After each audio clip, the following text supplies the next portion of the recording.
it's a useless warning unless you're the type who needs that warning.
Posted throughout the event on AMD.com.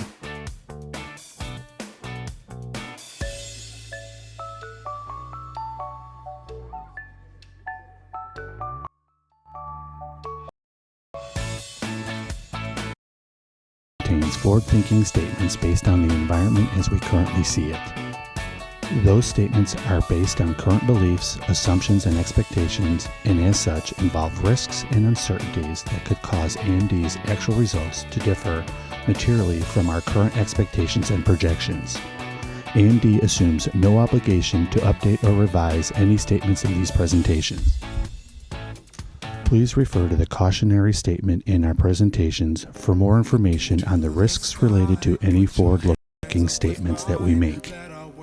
You will also find detailed discussions about our risk factors that could affect AMD's business in our filings with the Securities and Exchange Commission, in particular, AMD's annual report on Form 10-K for the year end December 28, 2019.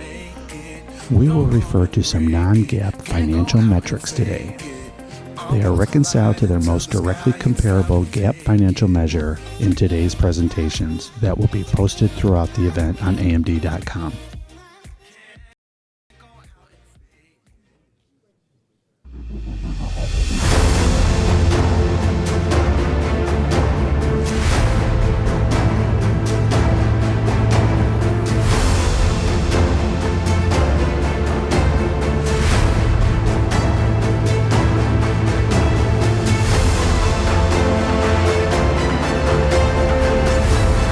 Together, I'm confident that Google and AMD are going to continue to push, and I think that's going to be to the benefit of the entire industry.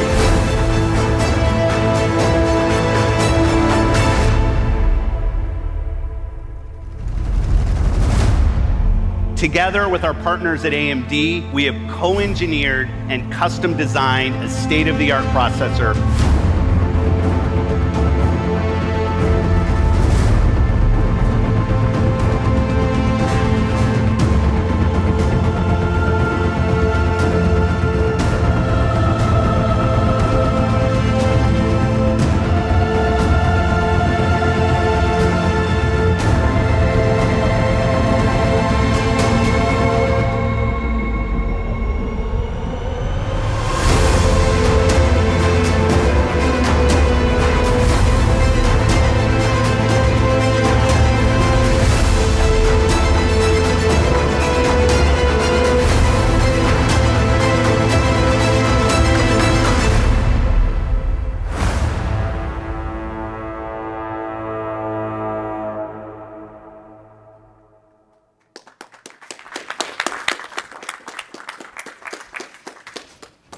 All right, good afternoon, everyone. Good afternoon. Thank you for joining us today for our 2020 Financial Analyst Day. We have a lot in store for you, so we appreciate everyone's time. And it's really an afternoon to take a step back and talk about the long term. We're going to talk a bit about our strategy, a lot about our technology and our technology roadmaps and product plans, and then, of course, talk about our financial outlook over the next 4 or 5 years. So let me start first with just a little bit of context. Some of you are new to AMD, some of you have followed us for a while, but I'd like to say that we've been on a journey these last 5 years. I've been CEO just a little bit over 5 years. And I've actually shown this chart pretty often over the last few years because it is a set of guiding principles for us. First and foremost, we decided to play to our strengths. For us, it's all about high performance. High performance technologies, high performance computing, high performance products. And this is the fundamental DNA of our company. And so that's why this is our focus. We also set a set of pretty ambitious goals. And we set out to build a culture within AMD of really focused execution, meeting our commitments to our stakeholders, employees, customers, shareholders, partners. And we believed with all of this, we would be able to create a company that would grow and grow profitability as well. And when you take a look at our strategy, actually our strategy has been very consistent. Again, this has been sort of a fundamental tenet of what we focused on. And it's really around 3 core competencies. I like to call them our crown jewels. When you look at it, we invest in high performance graphics for growing markets like gaming, cloud gaming, console gaming, for compute and AI and virtual and augmented reality. We think graphics will continue to be one of the most important elements of the high performance technologies going forward. We also invest in high performance CPUs. And when you think about that in our client systems, think about that in our infrastructure and cloud environments. Everybody needs more compute. And then when you really put these two together, it's really the underlying solutions that are very differentiating. And those solutions can be at the chip level, whether you're talking about semi-custom SoCs, or they can be at the solution level, whether you're talking about platforms that put together our hardware and software, or you're talking about partnerships, where we focus on deep co-design with some of the largest customers in the world. These are our 3 tenets: investing in high-performance graphics, investing in high-performance compute, and bringing those together in very differentiated solutions. Now, why do we love high-performance computing so much? We really believe that this is a technology that is the enabler for both the present and the future. It actually drives what can be done over the next number of years. And whether you're talking about very, very big systems like supercomputers or the cloud and the hyperscale environments, or you're talking about new workloads like AI and big data analytics and visualization, or you're talking about the things that we enjoy like gaming and new client devices, all of these have one thing in common. They all require high-performance computing, and they really play to our strengths. So this is our focus from a product standpoint. Now, as we formulated our strategy and plans over the last 5 years, the most important decisions that we had to make, and frankly that any technology company has to make, is around those technology investments. It actually takes years to develop a new architecture and to create that foundation to build great products. And when you think about those strategic decisions, they really lead us to where we are today. So these investments include things like our Zen roadmap. With our leadership CPU roadmap, we invested in Zen. It was a big, big performance boost. We're now with Zen 2, and you're going to hear more about what's coming. We're investing in a new graphics architecture with RDNA. And RDNA is actually very unique because it spans both consoles, PCs, and even mobile gaming. And it will last us, again, for the next 5 years. We also made a choice, and this was an important choice, to move our entire product portfolio to 7 nanometer, and very, very aggressively. And that has really paid off for us with now best-in-class manufacturing. And when we saw some of the constraints of Moore's Law, we said, hey, there's a different way to do this. There's a better way to do this. And it involves chiplet architecture, which allows you to put the best technologies on a package and, in some extent, break the constraints of Moore's Law. Now, These things actually may seem pretty obvious today, but frankly, 5 years ago, they weren't so obvious. And they really are the strategic decisions that lead us to today's product roadmap. So timelines are always interesting. There are lots and lots of products. If you take a look at the last few years, we first demonstrated Zen actually in August of 2016. So that seems like a long time ago. But if you look at over the last 4 years of products, you'll see a couple things. You'll see consistency in the roadmap.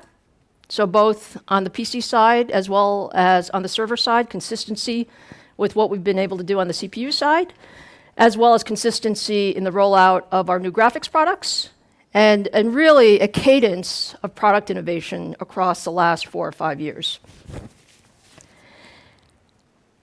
And when you look at that for 2019, 2019 was actually a huge year. It was a huge year for AMD because we did introduce 7 nanometer across our entire portfolio. And in high-end desktops, that was 3rd generation Ryzen. In the HEDT market, that was 3rd generation Threadripper. In mobile processors, we introduced the 7 nanometer Ryzen 4000 series. In graphics, we introduced the new Navi products with RDNA. And in data center, we introduced Rome, or our 2nd generation EPYC.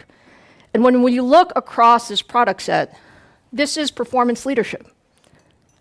This is performance leadership. And I know when people say that, you're like, well, what does performance leadership mean? So let me just give you a view of how we think about performance leadership. This is actually a view of, first let me talk about the PC market. This is desktop and notebook performance. And what this shows is, let's call it the last 5 years of products in the industry, which show relatively incremental performance. On the desktop side, this is multi-threaded performance with Cinebench. On the notebook side, this is productivity performance plus graphics performance. But you can see it's been relatively, let's call it incremental. When we introduced Ryzen, it changed.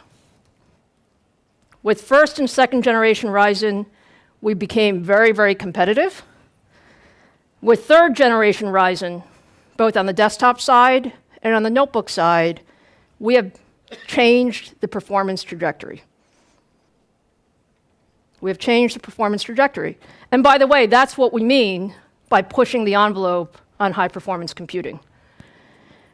And so when you look at the business results of all of that, looking first at the PC market, look, we've had very strong results in PCs. When you look at desktops today, we're over 50% share in the premium segment at many of the top global e-tailers.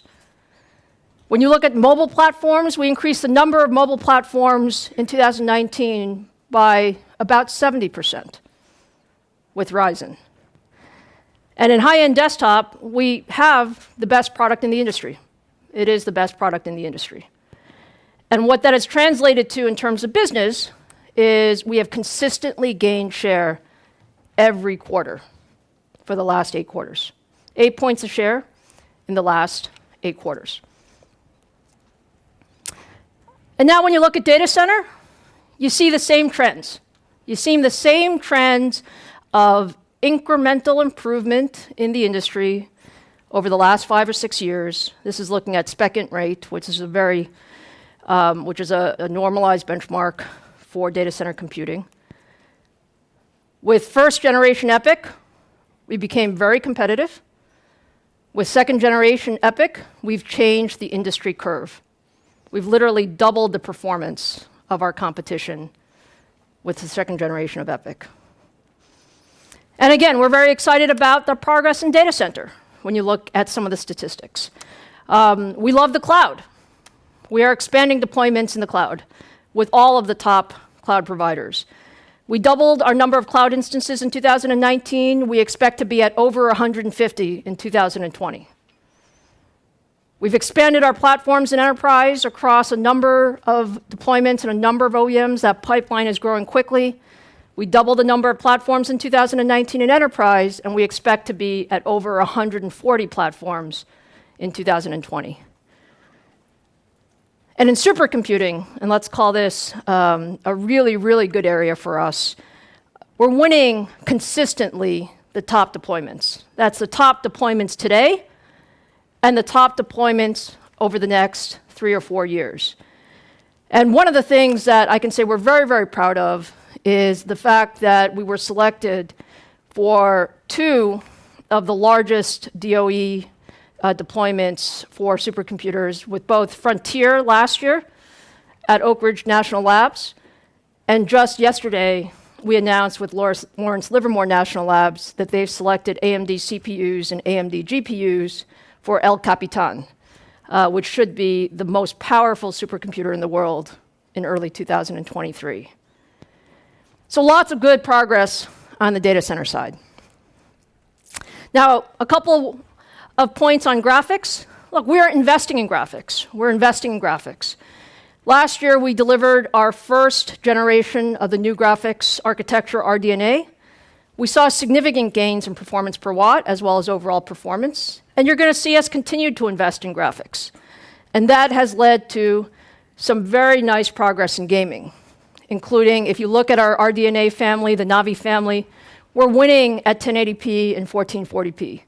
This is a very important market for us. We're the exclusive discrete graphics provider for Macs. Very important partnership for us.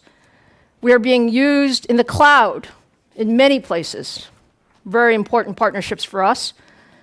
And of course, we love game consoles. Game consoles, if you think about all of the folks that have game consoles between Microsoft and Sony systems, in this current generation, we've shipped over 150 million units since we started in 2013. So a lot of momentum there overall. Let me also spend a few minutes on how we think about customers.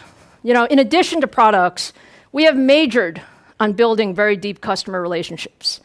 And what that means is it's beyond a typical roadmap customer-vendor relationship. It's really about how we do something special, how we co-develop, how we co-design, how we co-innovate. Microsoft and Sony are great examples of that. We love what we do in the console relationships. We've extended our Microsoft relationship to Surface, and that's a very important partnership for us. When we look at the cloud is all about what we can do to optimize for the key workloads, and you'll hear more about what we're doing with those relationships. And then what we're doing with the OEMs as well to bring out the new user experiences. So lots of focus on deepening our customer relationships and creating competitive advantage in the ecosystem. Now, what has that translated into over the last 5 years?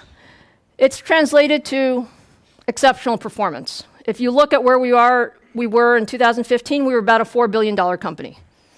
We finished 2019 at about $6.7 billion. That's 14% annual growth rate over the last few years. And this has actually come from growth across our PC business, our discrete graphics business, as well as our data center businesses. So really on the strength of those new products. And that growth is translated into significant margin expansion. We've expanded our margins by more than 10 points in the last few years. We've improved profitability, and we've substantially strengthened the company and the balance sheet. So it's fair to say we're a much stronger company than we were a few years ago. Now, as much fun as the last 5 years have been, today is really about the future. And we'd like to talk about what we see over the next 5 years. I can say for sure, if you ask me or anybody on this leadership team, we are even more excited about the coming journey in terms of what we can do. And the reason are very simple. First of all, the opportunities are larger. The impact we can make on the industry is larger. And our resources are much stronger. And so if you think about those things and what we've been able to accomplish, it's really exciting to think about what we will accomplish. So again, some of the guiding principles that we think about. First and foremost, and you're going to hear us say it probably 100 times this afternoon, maybe 101, we will stay committed to high-performance computing leadership. That is our mantra. We are uniquely very, very good at it. And frankly, there are very few companies in the industry that can possibly do it. It is extraordinarily hard to stay at the bleeding edge. We actually see even more opportunities to combine our CPU and GPU solutions. We combine them today, by the way. If you look at our solutions today, in PCs and consoles, they put integrated CPUs and GPUs together. But we see that opportunity broadening and becoming more disruptive as we go over the next 5 years. We also will continue to prioritize very strong and predictable execution.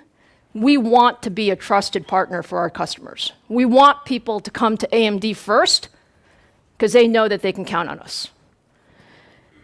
And then frankly, from a business standpoint, our aspirations are to be a best-in-class growth franchise.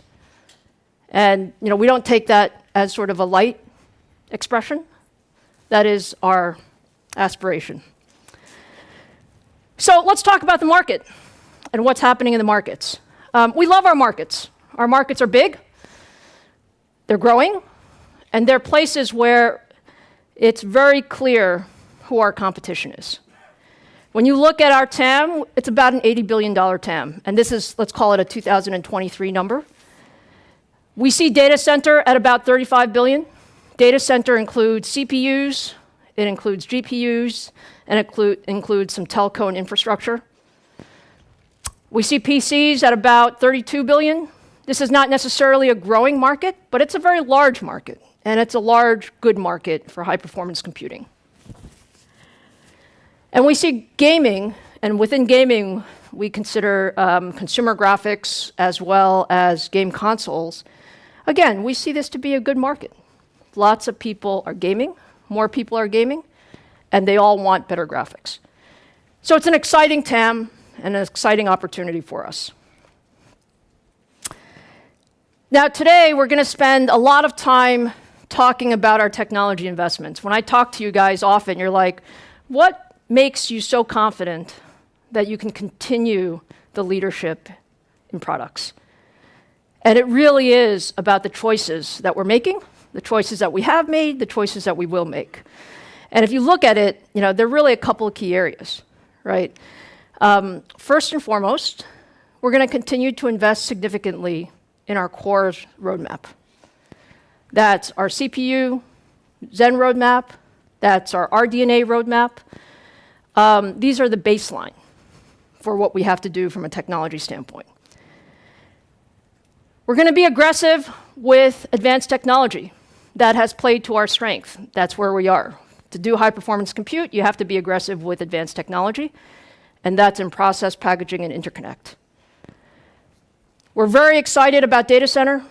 We think the data center has some very unique characteristics as new workloads come in, and there's a lot of innovation to be had across cloud, enterprise, and accelerated computing.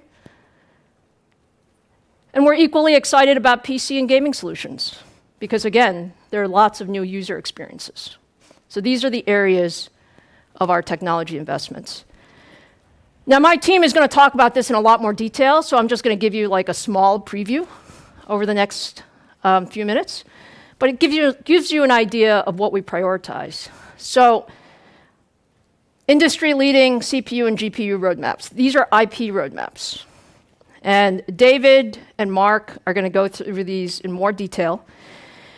The main thing that I want to say is that you can count on us to have a very strong cadence of continuing to innovate on the CPU and the GPU architecture. We can see the path. We see the path today, and our teams are working on these things today. In the area of advanced technology, I said we would be aggressive, and we'll continue to be aggressive. Mark will talk more about this.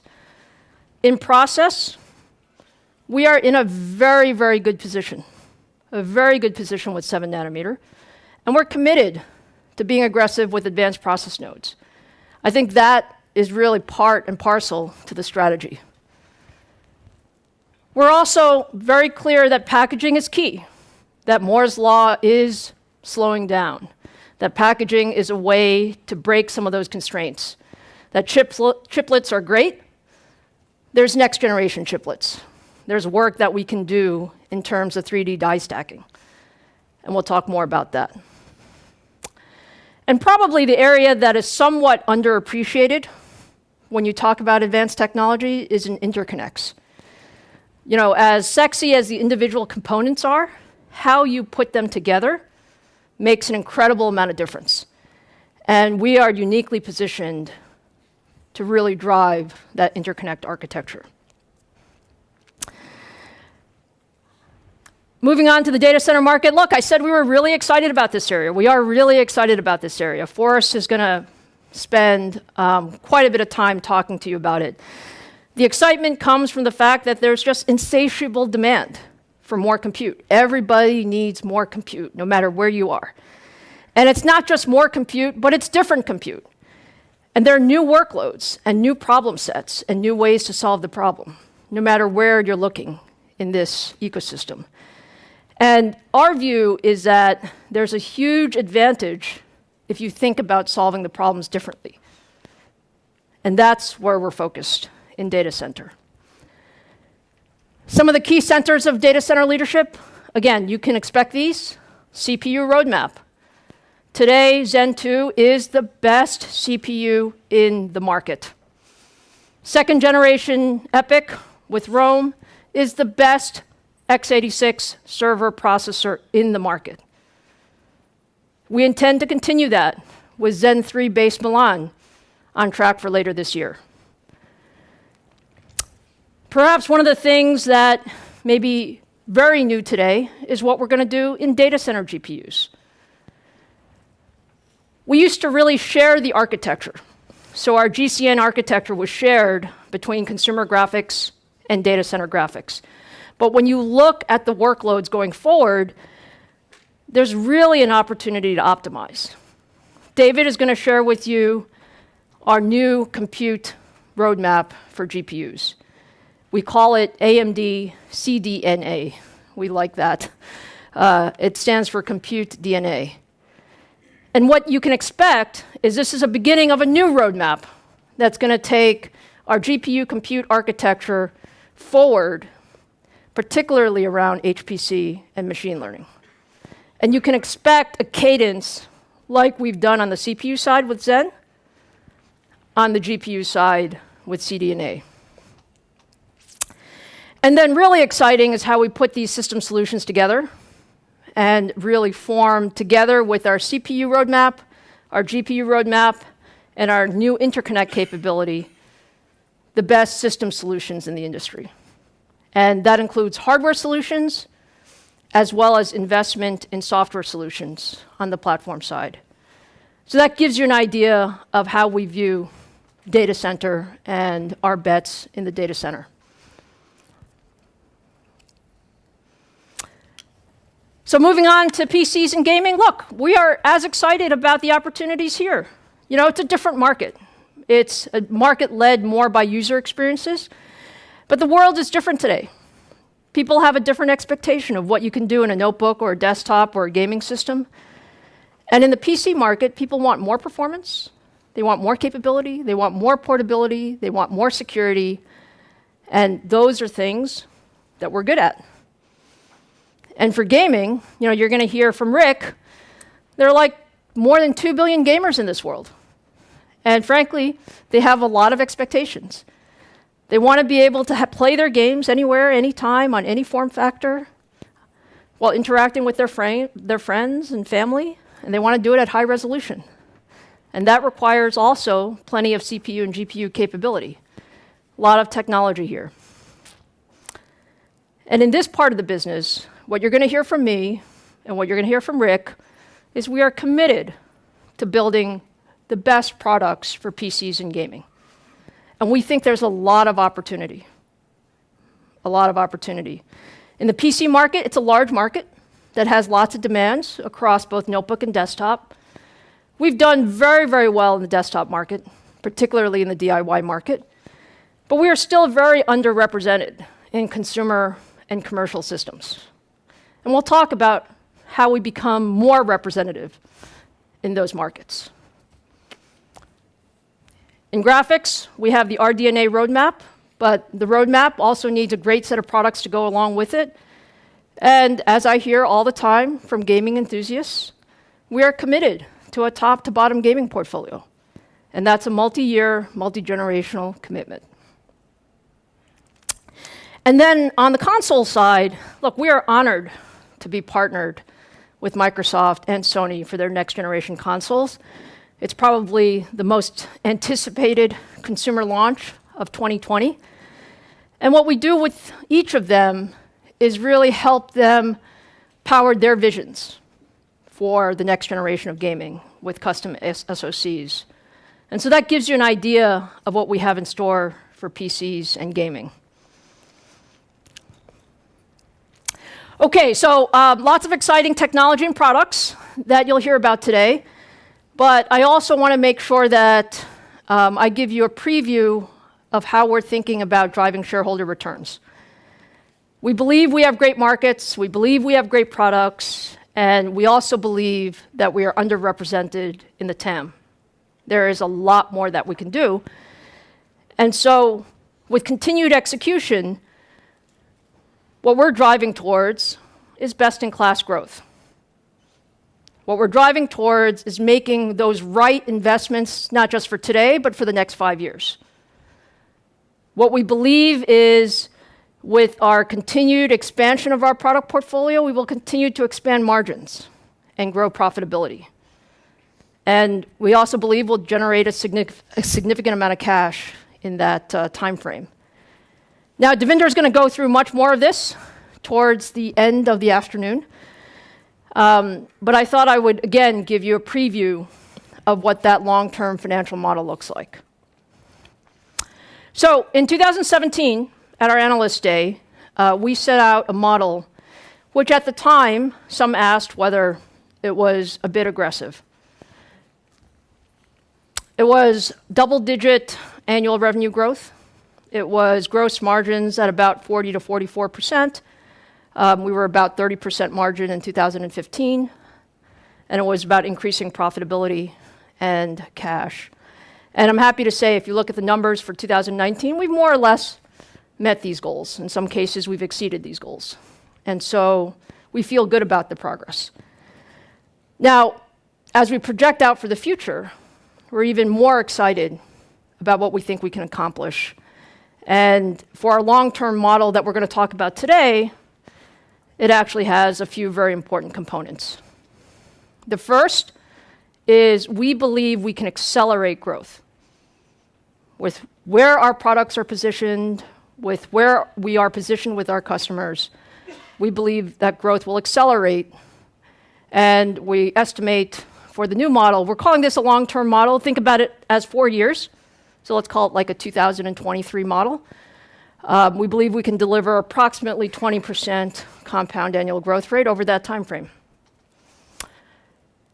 As we expand what we do in the commercial markets, particularly in data center and commercial PCs, that will help expand our margins. And so we see margins increasing from where we ended 2019, approximately 43%, to greater than 50%. We think operating margins are in the mid-20s. So again, I think we're building a very balanced model where you see growth, where you see investment, margin expansion on both the gross and the operating line. And again, our goal is to generate a significant amount of cash as we grow the business. So Devinder will have much more on this, but hopefully that gives you an idea of what we're trying to achieve. And when you think about all of the technology and all the products and all the markets, this is the financial model. So let me finish up here and just state that, look, we are very ambitious with where we think we can take AMD. That ambition is motivated by building the best. And so that's the motto for today. It's about building the best on both the technology side as well as the business side. And that comes with leadership in our roadmaps. That comes with really execution excellence. It comes with market share gains across all of our markets and a commitment to strong shareholder returns. So with that, let me turn it over to my team so that we can give you a lot more detail on how we get there. And with that, let me introduce Mark Papermaster to the stage to talk about our technology. Mark?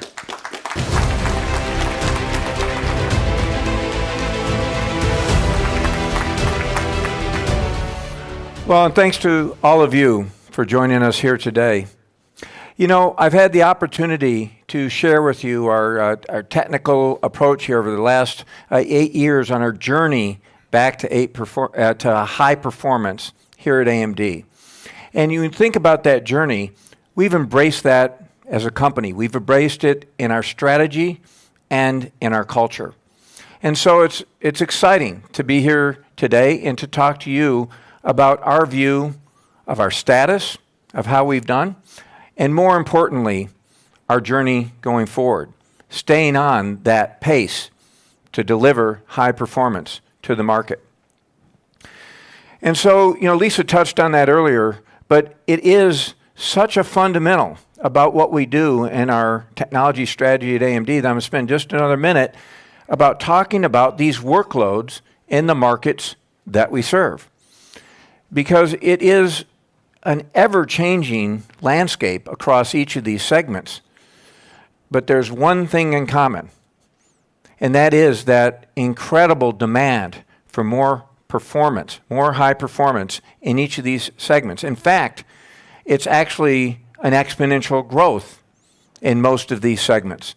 And, you know, it's not a surprise to you why that is, because you see it every day. You see smart devices around you. You have them in the appliances. You've got your smart home. You see on the factory floor that telemetry, smart functionality has been built in across the factory floor. You see it at the emerging edge of the market. When you look at how 5G will transform the market, it changes the analytics that has to occur at the edge of the network, in base stations, in the closets, the traditional telco closets across the industry. And it is the approaches that supercomputers have deployed, right, to bring massive scale compute to solve the emerging workloads in AI and analytic challenges that we're facing. You look at decision making, the massive data that's going into decision making today are requiring large scale simulations. What about content delivery? The Olympics are going to be broadcast later this year in 8K. That's a tremendous demand in terms of delivery on that content, and of course game serving, driving up the capabilities in our cloud server. And then bring it down to the client interface level. You look at gamers, you look at content creation, you look at what we're all doing on our PC devices today, and we want more and more visualization, more clarity, more immersive experience, and of course, we want a higher capability and efficiency at that level, at that client level. And so all of these factors come together, and that's what is driving our strategy. It's our role at AMD with the products we develop to enable our customers to harness that data and put it to work, and moreover, to do it with devices that are easy to program, that have been out there for years and have an entire ecosystem around them to bring those in solutions to bear. That is what drives our strategy. And, you know, we couldn't be where we are today, as Lisa mentioned earlier, without decisions that we made several years ago.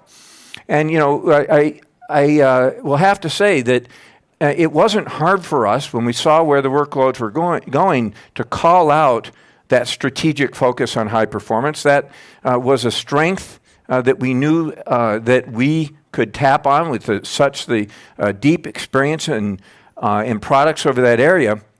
But we made a set of tough calls on investments. We fundamentally had to transform our ability to deliver that performance. So we had the building blocks, but we transformed that delivery process in a way that we could be trusted to deliver each generation after successive generation, be a trusted partner.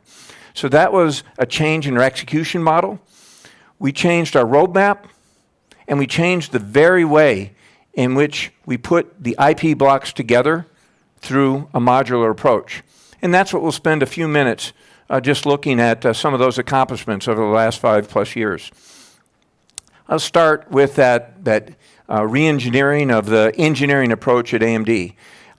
Frankly, it's one of the key accomplishments. It's I'd say equal to the tough technology decisions was some of the changes we made in the delivery model at AMD.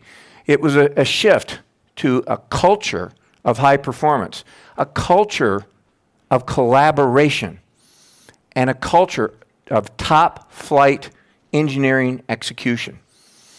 And, in the prior FAD, I shared with you some of the ways in which we were making those changes, and they have, in fact, proven to be highly effective. We talked before about this idea of leapfrogging teams, right? So what is a leapfrogging team? It's where, what we did on our CPU roadmap. We were a multiple CPU line, so we were split out in our focus. We consolidated on a single Zen family. Not just one product generation, but we were working on multiple product generations from the outset. And then what we do, and what we still have today, is we always have one generation going to market, one well along in the design, and one in the conceptual phase. And so this has been fundamental to improve our ability, again, to be that trusted supplier to our customers. But, we went much further than that. We changed the way in which we brought our IPs together. We historically had very different methodologies across the company. It was hard to collaborate when everyone's sort of rolling their own, doing it their own way. And so what we did when we adopted that modular approach, yes, it was key to hit the performance goals. That's what drove us, was to hit the performance goals. But equally, it facilitated the cultural change, because you had, for modularity, you have to architect how the pieces come together. That drives the collaboration across the company. It drives that co-engineering of how we design going forward. And it frankly changed the plumbing of how we put products together forever going forward at AMD. We also made a change in how we put our simulation together, how we verify our designs, because we needed to accelerate how we bring products to market. So we invested in our simulation and emulation techniques to drive earlier verification of the features that we were designing in our new products. And it turned out to be quite impactful, because what we then were able to do through this effort is to drive if you think about a schedule that you lay out in front of you, and you typically, historically, have had that feature validation of software features on top of the hardware, and it's to the right of a line. That line is when the silicon comes back, and you're testing that silicon. So that feature enablement was done in the bring up in the lab with that silicon. And what we've fundamentally done is we've shifted that validation left. We've shifted it pre-silicon, leveraging these advanced simulation, emulation techniques that we've deployed. And so, yes, it had an immediate impact in terms of then when you validate that pre-silicon, and the hardware comes back now, we're completing that bring up in hours and days versus the weeks and months of the methodologies that we had historically done. And it actually changed the way that we even architect our solutions, because it enabled a parallelization of the architecture, the hardware and software architecture of putting these solutions together. And a great example of that is modern standby. Modern standby, you all have it. If any of you have laptops, it's what's giving you improved performance and energy efficiency across your device. And it's complex because of the high software, hardware, firmware interactions to get that done. So we partnered from architecture through delivery with Microsoft, with our AMD software team, our AMD firmware team, chip design teams, platform teams, all of them partnered together, leveraged these approaches, and it was, you see it, we are shipping modern standby on our devices today, and you see it. It's working flawlessly. So, an excellent example of how we've changed our approach, and frankly, this is the new normal at AMD. This is our expectations. This is how we're developing all of our products going forward. And look at our execution that this has led to on 7 nanometer. Lisa called out that decision, that choice had to be made some years ago. And we have delivered, as promised, in 2019, over the course of the year, a comprehensive portfolio. Over 20 products in the market now with 7 nanometer. You look at what 7 nanometer did by doubling the density, and you could do this in roughly the same power envelope. So look at our Ryzen roadmap. We doubled the number of cores. Ryzen HEDT, high-end desktop, doubled the number of cores. EPYC server doubling to 64 cores per socket. And then in the most recently announced notebook with the Ryzen 4000, doubling to 8 cores, still having that integrated graphics capability for leadership, and with all-day battery life. So 7 nanometer successfully executed and rolled out again over 20 platforms. Let's do, and of course, a Navi in our graphics line with the impressive performance per watt gains, leveraging 7 nanometer. So across our portfolio at AMD. And what I'd like to do now is just dive a little deeper on our delivery of that new Zen 2 core. When you look at that architecture, as I said a moment ago, 7 nanometer was key, of course, given that density and energy efficiency, but the design was fundamental in both performance and the scalability of our implementation. We leveraged the second generation Infinity architecture, taking that Infinity fabric and broadening its application in terms of actually allowing us to still provide that on-chip and socket-to-socket and server connectivity that we had done historically with our Infinity approach. But now we leveraged it to actually implement a chiplet approach. So what did it allow us to do? You look at our server implementation, and you see 8 smaller, easier to manufacture 7 nanometer CPU die connected with that Infinity architecture to a central 12 nanometer I/O and memory chip. So it delivered performance, it delivered all the scalability, it delivered, it's actually easier to leverage that performance because it created a single NUMA domain, and it is provided on top of that with the performance enhancements of feeding those engines even greater, and actually with a PCIe Gen 4 to double the rate that we had before. So that Infinity architecture was fundamental to putting the whole picture together, delivering new CPU performance, 15% instruction per clock gain, but adding it at the holistic level to make sure that we could deliver the core performance. And, look at that core performance. Just going, when we introduced Zen, it was a breakthrough. 52% instruction per clock. As I said a moment ago, 15% instruction per clock at Zen 2. But the knock we had taken on that first gain is we had previously had a gap on single thread performance. And we set out with Zen 2 to eliminate that gap. And you can see on Cinebench single thread, which is a great benchmark, very representative benchmark for content creation, 21% improvement on that single thread performance. A majority of that driven by the design improvements. We changed the branch prediction scheme to be more accurate, so you have more accuracy of the code prediction. We improved the pipeline execution, expanding the width as well as our dispatch efficiency. We doubled our floating point to a 256 wide pipe. We doubled how we feed it, so it's a true doubling of floating point. And with that doubled core density, it's actually 4x the floating point capability on every Zen 2 product that we shipped. And particularly important to gamers and to server is that latency to memory. We improve that effective latency. We doubled the L3 cache. So really, really important decisions that deliver real-world performance. And that's what's driving the rapid growth of the acceptance of the Zen product family in the industry.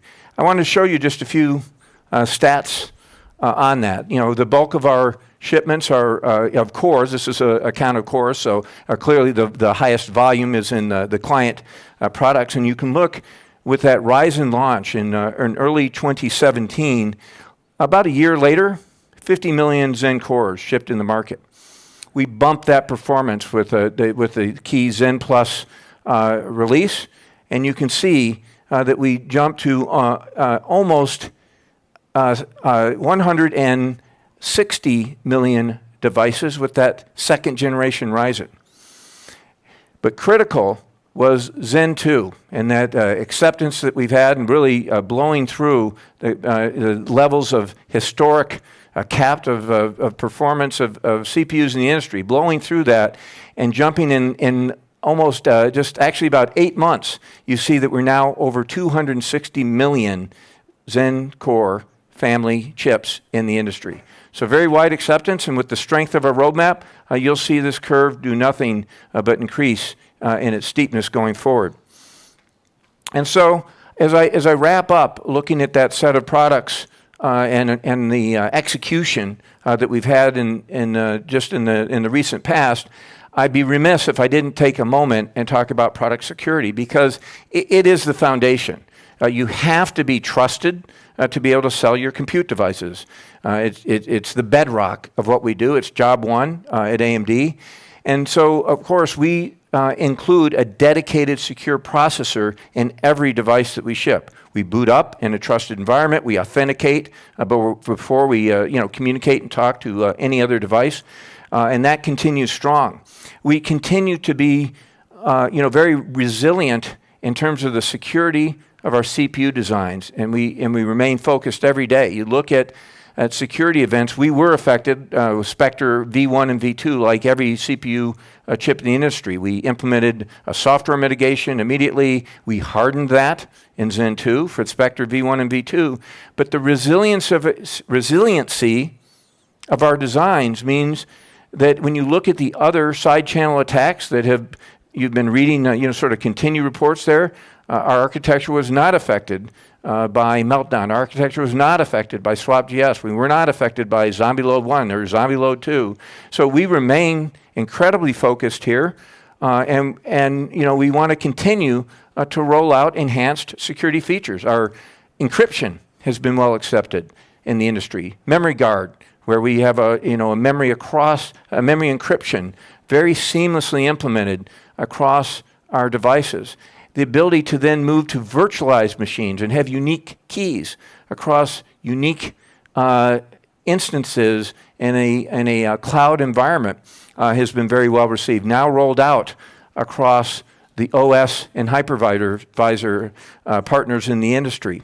And the way that we do that there, of course, is done without the need for any code modification. So it's now, it does not require any lift of the applications of our end users. And so you're seeing a further adoption of this approach. And then going forward, again, continuing to invest, modern security, going in across our client devices. We'll be increasing our security in those cloud environments, multi-tenant environments. So we're ready, a leading edge encryption capabilities I just described with SEV, but growing that to add a capability to protect for what's called a malicious hypervisor. If somehow a bad actor can get into even a hypervisor of that cloud applications, you'll see that coming in our roadmap soon. And then lastly, I'm very pleased to announce that AMD has joined the Confidential Compute Consortium. We feel very proud about these advances I just described to you, but we want to join with others in the industry and work to close the final gaps to protect data throughout its entire life cycle. So again, security will remain a bedrock and foundation of everything that we do. Okay, let's shift gears. Let's go forward and look at really our investments, because as excited as I am about what we've done, I couldn't be more excited about what's coming in the future. How we put our solutions together around our CPU and GPU roadmaps will be very exciting as we leverage the process and the packaging investments we're making, as well as our next generation interconnect.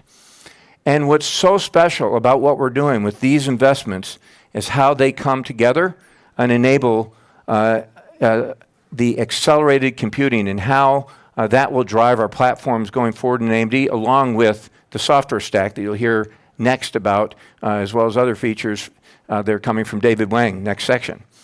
So start with the roadmap. Sustained execution. We talked about how critical that is in the very foundation at AMD. So you saw, the progress we've made with Zen 1 and Zen 2. Zen 3, right on track. It's coming up well. It's on track for delivery late this year.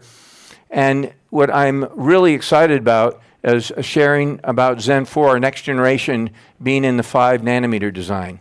We're working with our foundry partner on 5 nanometer in that same close partnership that we did for 7 nanometer. We bring the know-how of how to marry design and foundry technologies for high performance. And so we're continuing that same partnership and that execution for 5 nanometer. So look, we've called out a very clear CPU strategy, a roadmap stable. We're executing. We are heads down and executing, and this trajectory will keep us positioned to be that trusted supplier and to meet the demanding applications going forward.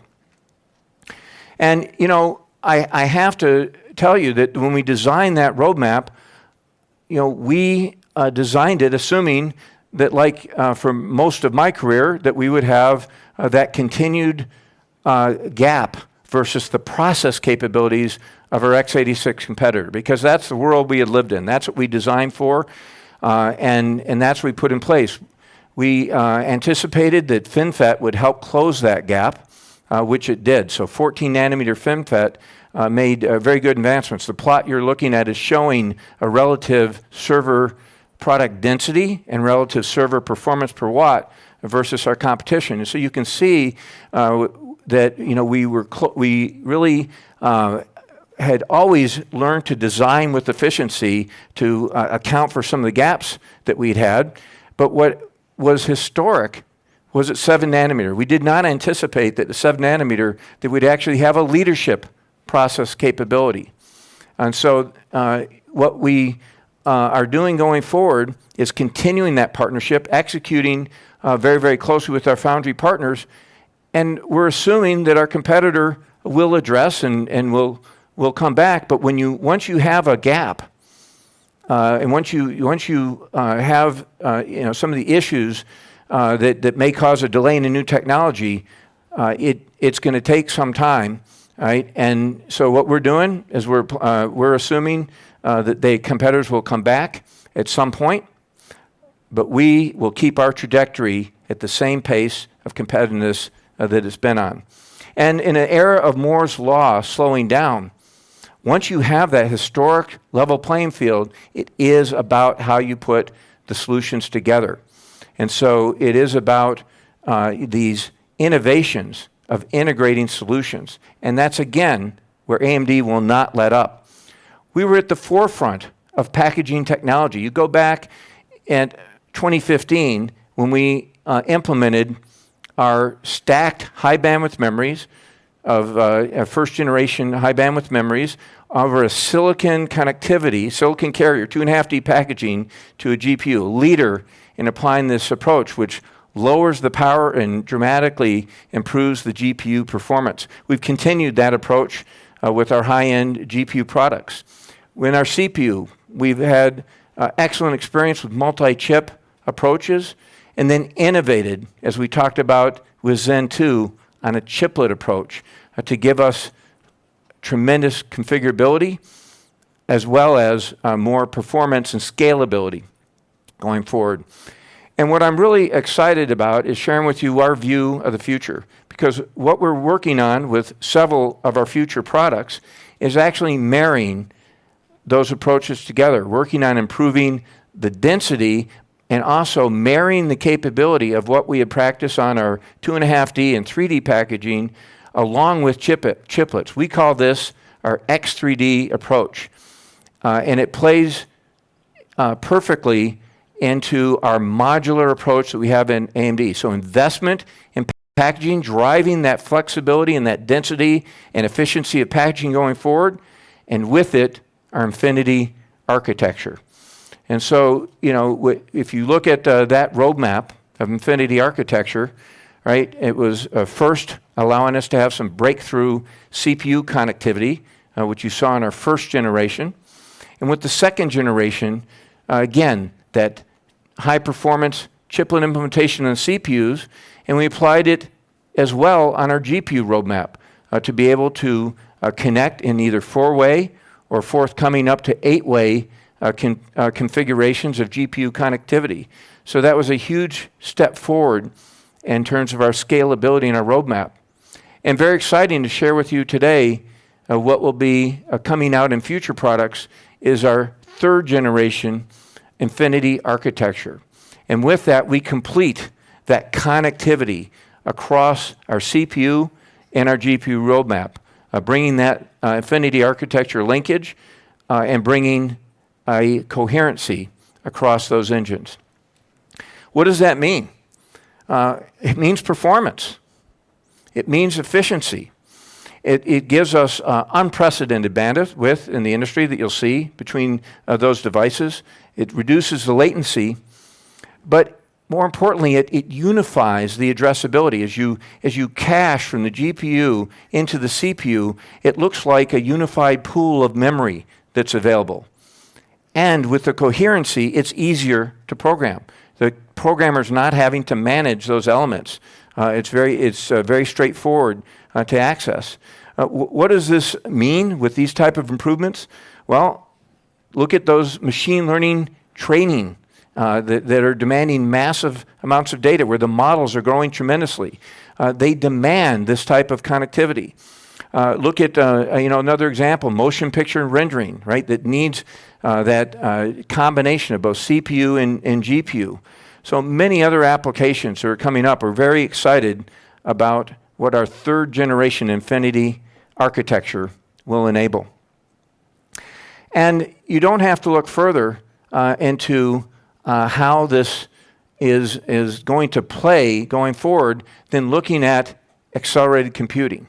Because, it is, something that you don't have to think that far back on. Go back to 2012. That's when the gradient descent analysis sort of spawned this whole AI approach to be able to rapidly manage data. And that's where you start to see the supercomputing take advantage of GPU and CPUs. That's the first wave of heterogeneous computing and leveraging for both high performance computing, HPC markets, and machine learning, leveraging that heterogeneous approach. But now the model sizes have exploded.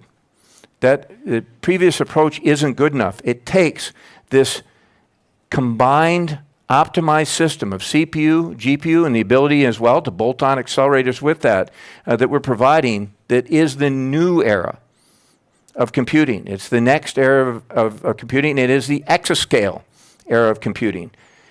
And I will tell you that it was a heated competition for the systems that Lisa talked about in the Department of Energy with Frontier, with Oak Ridge National Lab, and El Capitan with Lawrence Livermore National Lab.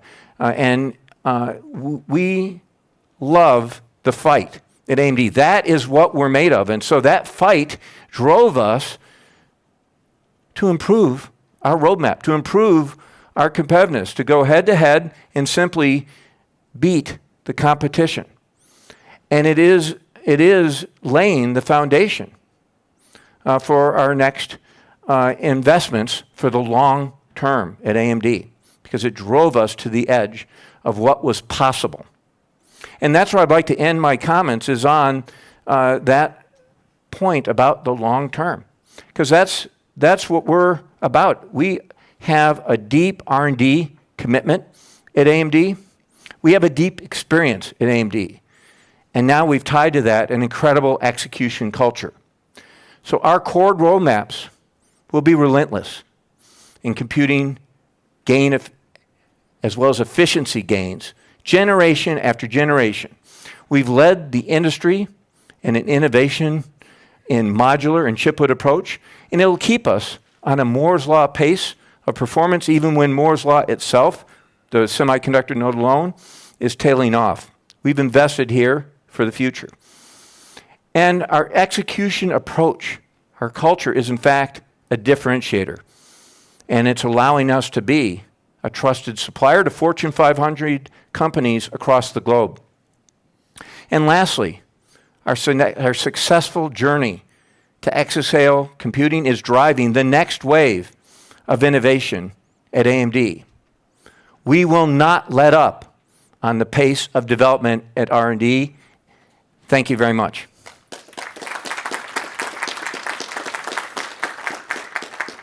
And with that, I'm really pleased to introduce my partner in technology development, Senior Vice President of Radeon Technology Group, David Wang.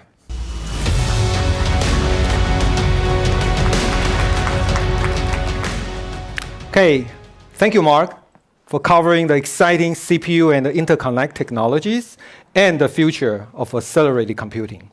So now it's my turn to talk to you about GPU. Some of you may know I rejoined AMD 2 years ago. I actually have been spending most of my career doing GPU development. And my top goal here is to drive GPU leadership.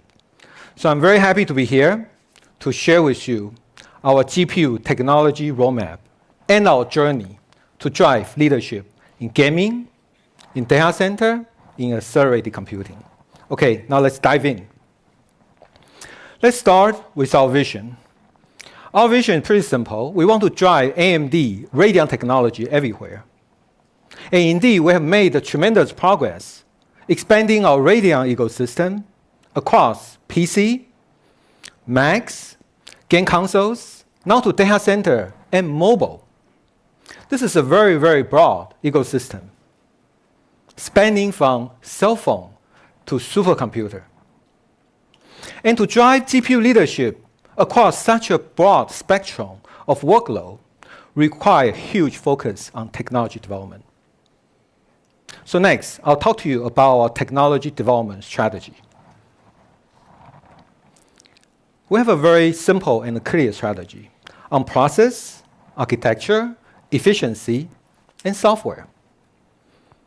On the process side, driving aggressive adoption of advanced process technology, Mark mentioned about.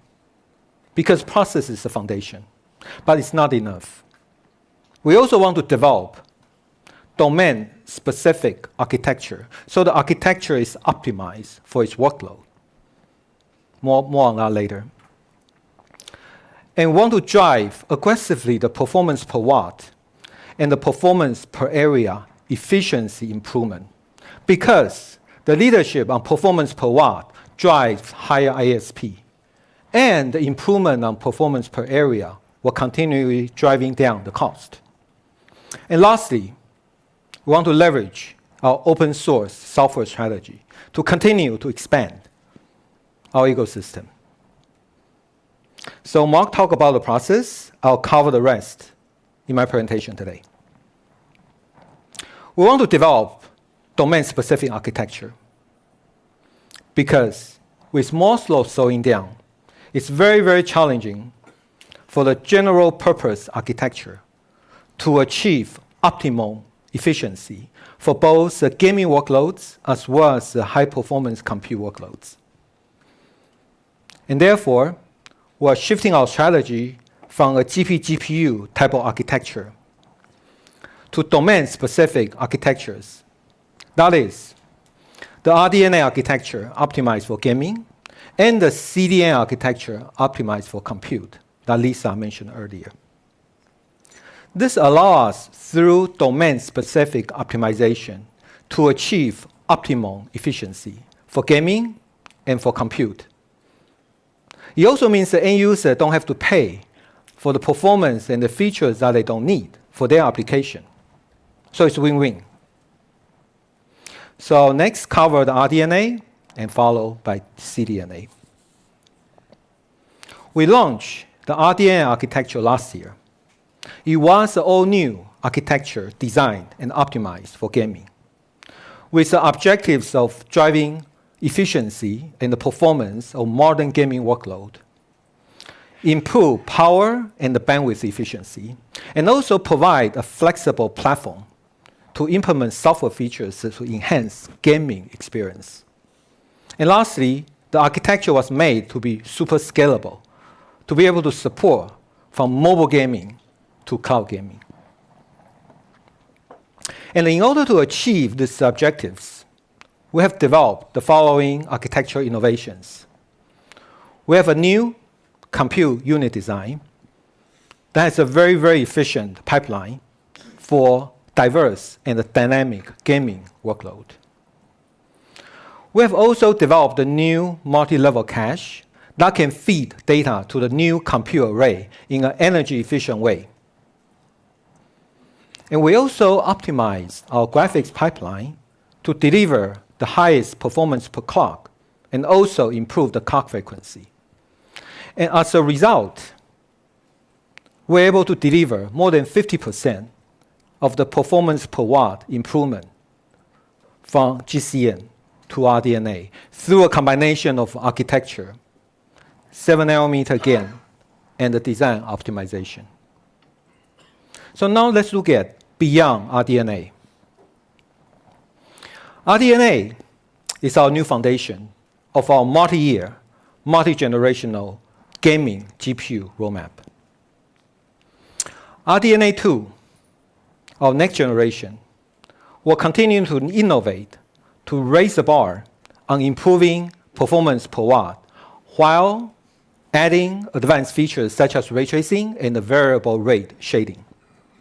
You're going to see RDNA2 based products from AMD and from our partners later this year. And with our strong development pipeline, the RDNA3 is also underway. And we'll continue to push for higher per watt improvement and also new features, so stay tuned. Now let's take a closer look at how we are improving the RDNA per watt. We are leveraging the proven CPU design methodology on the Zen roadmap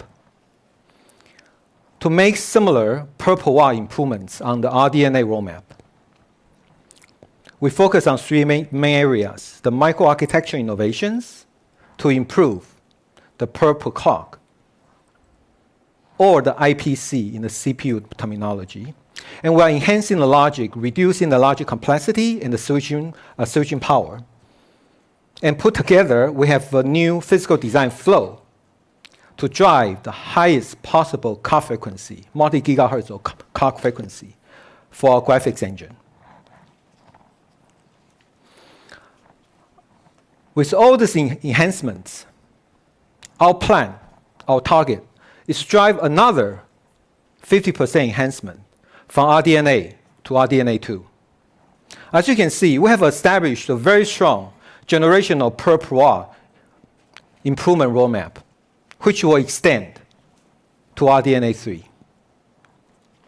And this strong roadmap allows us to really drive desktop and notebook gaming leadership.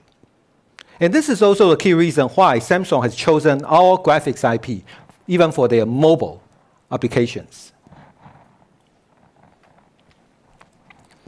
Now let's talk about ray tracing. Ray tracing is an interesting technology for gaming.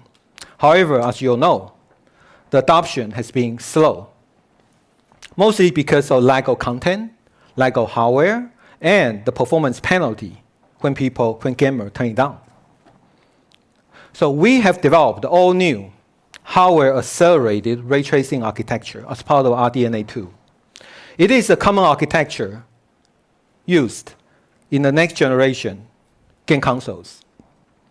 With that, you will greatly simplify the content development that developers can develop on one platform and easily port it to the other platform. This will definitely help speeding up the adoption. And we also provide lower level API support that give more controls to the developers so that they can extract more performance from the underlying hardware platforms. This will help mitigating the performance concern. Well, so you can take a look at the image. It was rendered on the RDNA2 silicon, running the latest Microsoft DXR 1.1 API that was co-architected and co-developed by AMD and Microsoft to take the full advantage of the common ray tracing architecture. This is a great proof point of the benefit of a Radeon everywhere. I encourage you to check it out in the demo area after the presentation. So now I want to switch gear to data center GPU. So we mentioned about we want to develop domain-specific architecture in order to improve efficiency, which is extremely critical for data center operations. And that's why we have designed the CDNA architecture that's optimized for data center compute, with objectives to enhance performance for HPC and machine learning workloads, with specialized compute and the tensor operations we added in, and to reduce the data center total cost of ownership through the similar type of per watt efficiency improvement that we borrowed from the RDNA methodology. To add features that will enhance the enterprise-grade RAS and the security and the virtualization support, because all are critical for data center operations. And lastly, the architecture must be scalable in order to scale the performance for multi-GPU and exascale computing. Of course, leveraging our infinity architecture that Mark mentioned about. So this is our multi-generational compute GPU architecture roadmap. We introduced our first 7nm GPU last year based on the GCN architecture. So this year, we'll launch our first CDNA-based product that's equipped with second generation AMD Infinity architecture that will greatly enhance the multi-GPU connectivity. And the product will be optimized for HPC and machine learning applications. And to move forward, our next generation CDNA2 architecture will continue push on performance per watt. But even more importantly, you'll be equipped with our third generation Infinity architecture with CPU-GPU coherency that will extend the architectural capabilities to support exascale computing. So we have very, very strong roadmap for data center GPU. So now let's take a look at the software, because hardware without software doesn't go too far. So let's look at our software strategy. Our data center software on compute is based on what we call ROCm. It's Radeon Open Compute Platform. It is fully open sourced. And our partners and customers, they love open source because it enables them to innovate and to differentiate, to create their own value-add solutions without being locked into proprietary solutions. And ROCm also provides multi-platform support.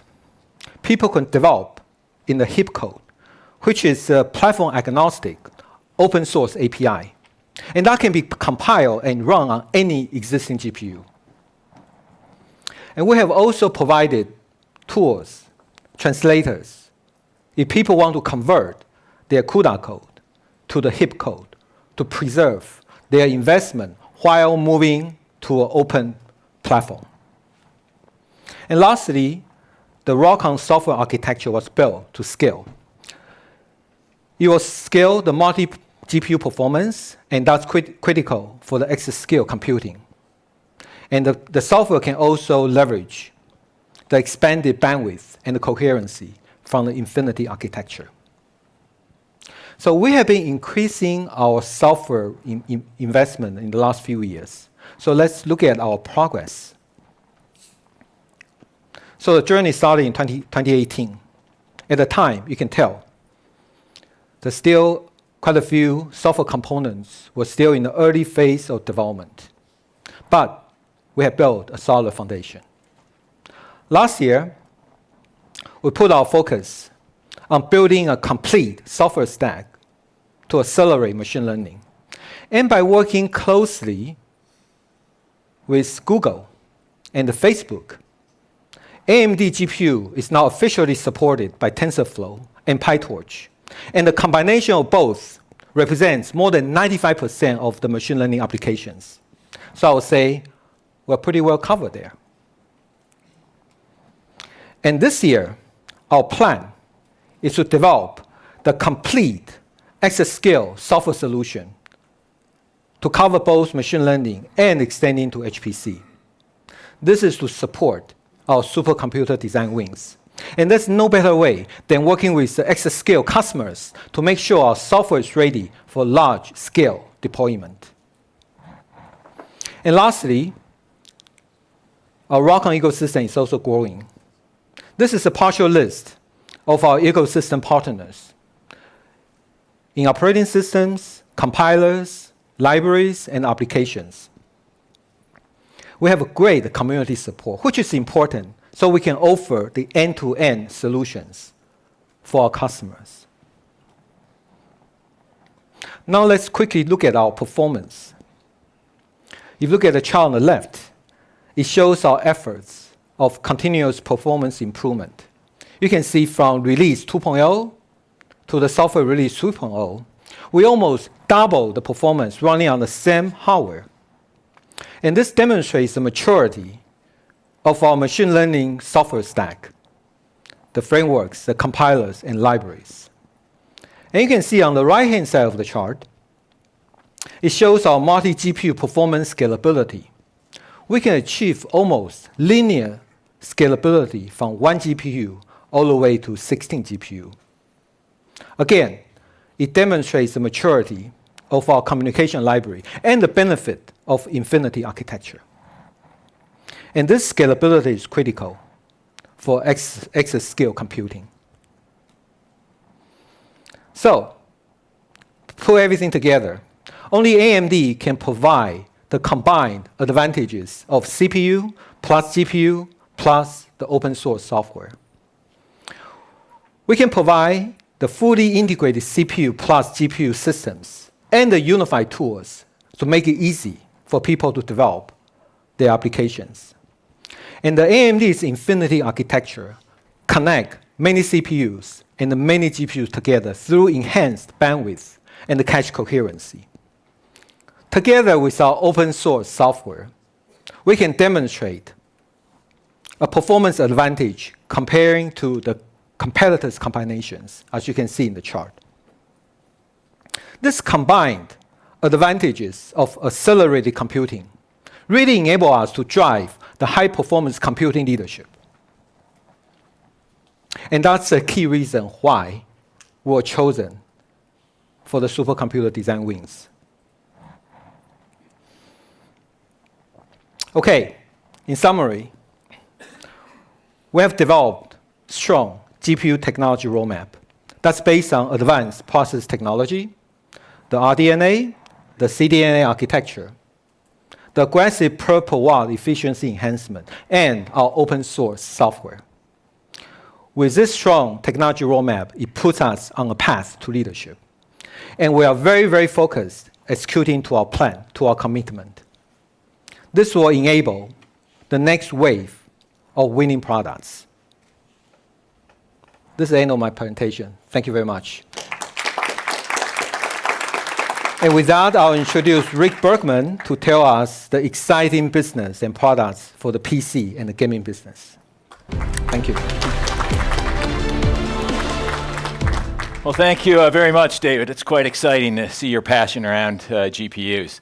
So I thought I'd first start off reintroducing myself. I'm actually, like David, recently joined AMD after 8 years as president and CEO of Synaptics.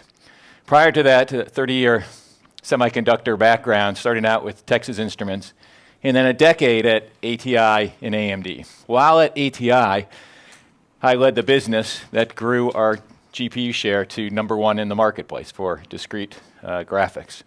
While at AMD, I led the team that developed the first APU, or Accelerated Processing Unit, the first time a x86 core and a GPU were combined together.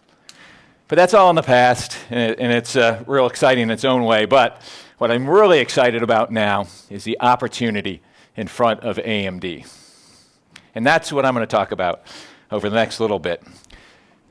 So why am I so excited about it? It's really comes down to three things.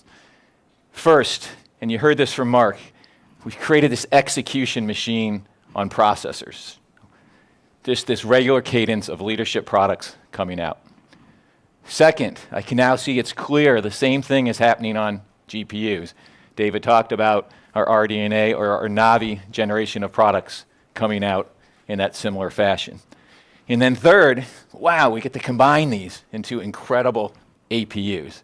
So it's just really, really exciting time in AMD's 50-year history. And there's a strong path forward as we look forward to where we can take this. So it's my role as head of the Computing and Graphics Group is how can we turn that into a sustainable growth in our market share, with our profitability, with the platforms moving forward. So there's 1.5 billion PC users, active PC users out there. What an exciting user base. And they have different needs. You have some consumers that are looking for the thin and light laptop computer. Of course, we have the enthusiasts that want the absolute bleeding edge technology. And then you have content creators that view their PC as a tool. And we've kind of rewritten the rules there, going from 16 to 64 cores. But at the end of the day, AMD has to pull all that together. And there's no better company that's positioned better than AMD to pull that together into solutions. And so what is the opportunity? $32 billion opportunity in the PC market for us. So it's a very sizable market. We started with the Ryzen desktop 5 and 7, and now have increased to have full coverage of TAM with Ryzen products. We're focused on executing across markets. So whether it's desktop, notebook, high-end desktop, commercial, or consumer, we have the opportunity to lead in all of those markets. So as Lisa mentioned, we've disrupted the market. And so in some ways, it's so exciting that we have the fastest solution in 3 distinct segments of the marketplace. Of course, our Ryzen desktop, using the chiplet approach, power 7 nanometers, we have the clear leader in desktop. There's Threadripper for the high-end desktop as well.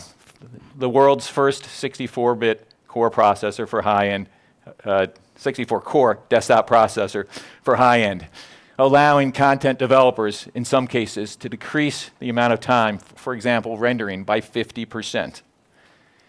And then in notebook, we launched the Mobile Ryzen 3rd generation product back at CES, again, setting a new level of performance for the ultra-thin notebook products. So how does that all add up? Well, let's look at the market share in unit shipments. We've almost doubled our unit shipments in just 2 years. As you'd expect, our market share has followed a similar trend. But in addition, our ASPs, our average selling prices, have also increased each year. So if you think about that, we've expanded our stack for Ryzen, increased our unit shipments, and then also increased our ASPs. Meaning we're moving up. We're moving into the premium segments of the marketplace, going from 30% TAM to full TAM coverage. So what is our path forward over the next 5 years? Well, certainly we want our growth to be long-term, sustainable, and built across diverse segments. We've done a great job on the desktop side, but we're going to aggressively pursue the notebooks and the commercial segments as well. It's untapped potential for AMD. For commercial, we're a natural mix, as Mark touched on. We have the security, technology, the reliability, and the performance to be quite successful in that particular segment. And we're looking for multi-generational support, the CPU cores based on the Zen technology. Of course, we have the GPU cores as well. But what's really exciting, again, is pulling it all together into SoCs. And we have clearly the best SoC capability and products coming to market in 2020. And I'll touch on a few of those through the course of the presentation. And then, of course, we need software, of course, to pull it all together and deliver the full potential of the hardware. So now let's touch on the desktop leadership again. And so almost any way you look at it, AMD has leadership in the key markets in the desktop area. With our desktop Ryzen products, of course, you can go out to the websites, see the reviews, see the prices that we're getting, see our market share at retailers around the world.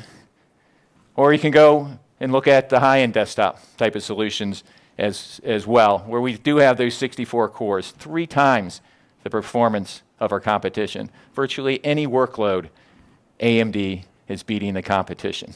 But then kind of don't take our word for it. Go out to the respected websites or reviews, and you'll see just review after review after review talking about how AMD has clear leadership in these segments. So now, how do we transfer that desktop leadership into notebooks? So notebooks do represent 64% of the TAM out there.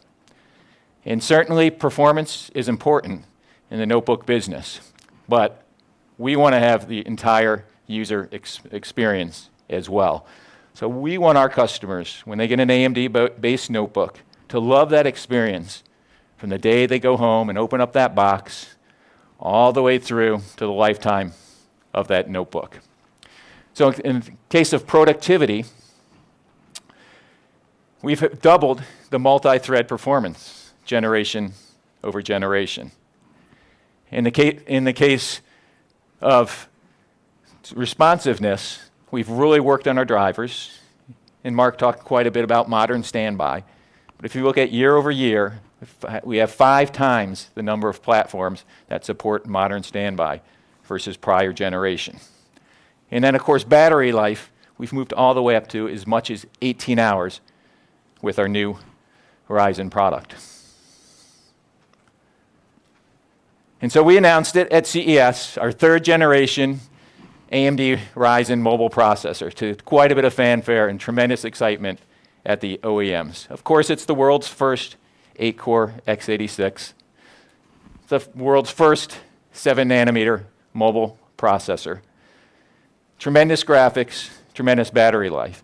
The average lifetime of a notebook is about 4.8 years, so let's just call it 5 years. If you go back 5 years and look how far we've come, we've increased the compute power by 6 times, we've increased the graphics by 3 times, and the battery life of a notebook is now 3 to 4 times longer. So just tremendous progress, telling you where we're going to be 5 years from now as well. This is really a watershed moment for AMD. Really, it's a big moment for us when you look at the performance. Of course, we've always led in graphics for a decade. That's just expected now that we'll have the best graphics solution in the industry. Since the Zen core, our multi-thread performance has also been leadership as well. But what now is new, single-thread performance. AMD has taken over the leadership of single-thread performance. So in the 3 major categories of performance, AMD is the leader. So what does that mean? And at some point, the numbers start to speak. So you can see we've more than doubled our market share in the notebook space. So keep in mind, we've been able to accomplish that without 7 nanometer. This is pre-3rd gen. Without 7 nanometer, without Zen 2, we've been able to more than double our market share. And now you look at the number of platforms that we have, going from 50 to, in 2020, 135, 176%. It's a leading indicator where this business is going. And it's with all the top PC OEMs as well. HP, Dell, Lenovo, and so forth, selecting us for premium notebooks all the way through to entry-level notebooks. Clearly, great progress. The other area I mentioned that's so important to us now is the commercial business. That represents 48% of the TAM, and yet great opportunity to continue that momentum in growth. Of course, the decision criteria around commercial products is a little bit different. Performance still matters. You want your workers to have snappy performance, of course. Security is absolutely critical, and so I'll talk to that on the next slide. You do want that battery life to keep your employees going all day long, no matter where they are. And then, of course, manageability for deployment, imaging, and management within a modern IT infrastructure. So let's talk a minute about what it requires for security. So security is just so important in today's world.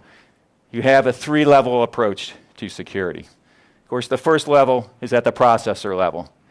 And there, as Mark mentioned, we do have that built-in dedicated security coprocessor to protect your PC. Then as you expand to the platform level, we have features like the full encryption, the memory guard, the full encryption of memory to protect your data while it's resident in your PC or while it's being transmitted either direction as well. And then you take it up to the next level, the operating system level. We work with Microsoft and the OEMs to ensure that we have the best security at the enterprise level as well. And so we support things like ThinkShield from Lenovo or Sure Start from HP. And so now, how do the numbers look here? As you can see, once again, very strong share moving forward. But again, let's look at the leading indicator. How many design wins do we have? In this case, more than double the number of commercial platforms, going from 35 to 70 plus in 2020. And again, I'll remind you, this was without the Ryzen Pro solution. No 7 nanometer, no Zen 2 cores. We have that momentum with the prior products moving forward. So really expect things to pick up also in this space. Again, working with top commercial OEMs like HP and Lenovo. Lenovo already announced their intention to use the Ryzen Pro in a ThinkPad product. So there'll be a full lineup of ThinkPad solutions leveraging AMD processors. So the roadmap, of course, a great deal of interest in the roadmap. Over the last three years, we've had 3 generations of Ryzen products. The Zen core is so critical, the foundation for the success of our products in this area. And as you heard, by the end of this year, we'll have the 4th generation of Ryzen with the Zen 3 core. So it's going to be a very exciting year for AMD across all the different platforms that we participate in. So now I'm going to shift gears. So I just talked about the PC market. Now I'll talk about the gaming market. So 2.5 billion gamers out there in the world. So often you have different images of who a gamer is. In some cases, it's a business person playing Candy Crush, sitting at a gate waiting for their flight to take off. Or it could be the enthusiast, really, again, pushing, wanting the latest and greatest. So we love the enthusiast. It could be a teenager playing Minecraft at home on a PC. Or perhaps it's a 20-year-old playing The Sims also on a PC. A range of environments, different areas, different performance levels, all possibilities for Radeon technology. And now, so where is Radeon technology deployed? Well, it's everywhere. We have an installed base of over 500 million, and it's clear we're on a path in the next several years to get over 1 billion Radeon users. But what's really remarkable about this slide is who is adopting Radeon technology. Of course, you have Google up there, you have Microsoft, there's Sony, there's Apple, of course, the PC vendors as well. These are companies that do their homework. They go out and look who's got the best technologies out there, and invariably they're coming back when you want the world's best graphics IP, best graphics solutions for gaming. It's AMD. And so the TAM in this business is also sizable. It's a $12 billion market, and it's growing. RDNA, as you heard from David, really forms the foundation for powering the next decade of gaming. It's going to enable a full stack of solutions from AMD. And of course, every gamer knows it's not just about the hardware, you also have to have great software as well. So our first solution, the Navi, what we call our Navi 1X solution, using RDNA, we introduced last year. It was a very ambitious introduction. Of course, brand new grounds-up architecture in a leading-edge process like 7 nanometer, key features like GDDR6, and we also led the industry with PCIe 4.0. Very bold architecture. We targeted the largest audience in the PC market. And it was really around two distinct segments. So first, the 1080p market, that resolution, that represents about 60% of the PC gamers. And then a 1440p market as well, which is the majority of the balance of the gamers out there. Two different product lines, 5600 and the Radeon 5700. Another thing to note here is the breadth of solutions. Just like I mentioned previously on Radeon, these are all the leading graphics add-in board vendors. And of course, they also several of them are also support us on the motherboard side as well. We have 3 times in this generation the number of SKUs than we had in the prior generation due to the strong pull and interest for our Navi 1X products. And as further validation, the Radeon 5700 XT won the GPU of the year from the PC Gamer. And so the importance is, at the end, is how well do you run games? And more importantly, modern games or recently released games. So this is about a half dozen of the really critical games out there. Looking at our performance, as you can see, it's quite good, which means very fluid gameplay. It also shows, actually, we're a little better than the competition as well, because we targeted the right area with the right architecture, the right solution. And so as I've mentioned software a few times, I just want to reemphasize the importance of software in this marketplace. We do put a great deal of emphasis on it because it really allows the performance and the features to come out of our solutions. So in December, we released our latest software. We call it Adrenaline. It enabled a new graphics user interface, making it easier for gamers to game.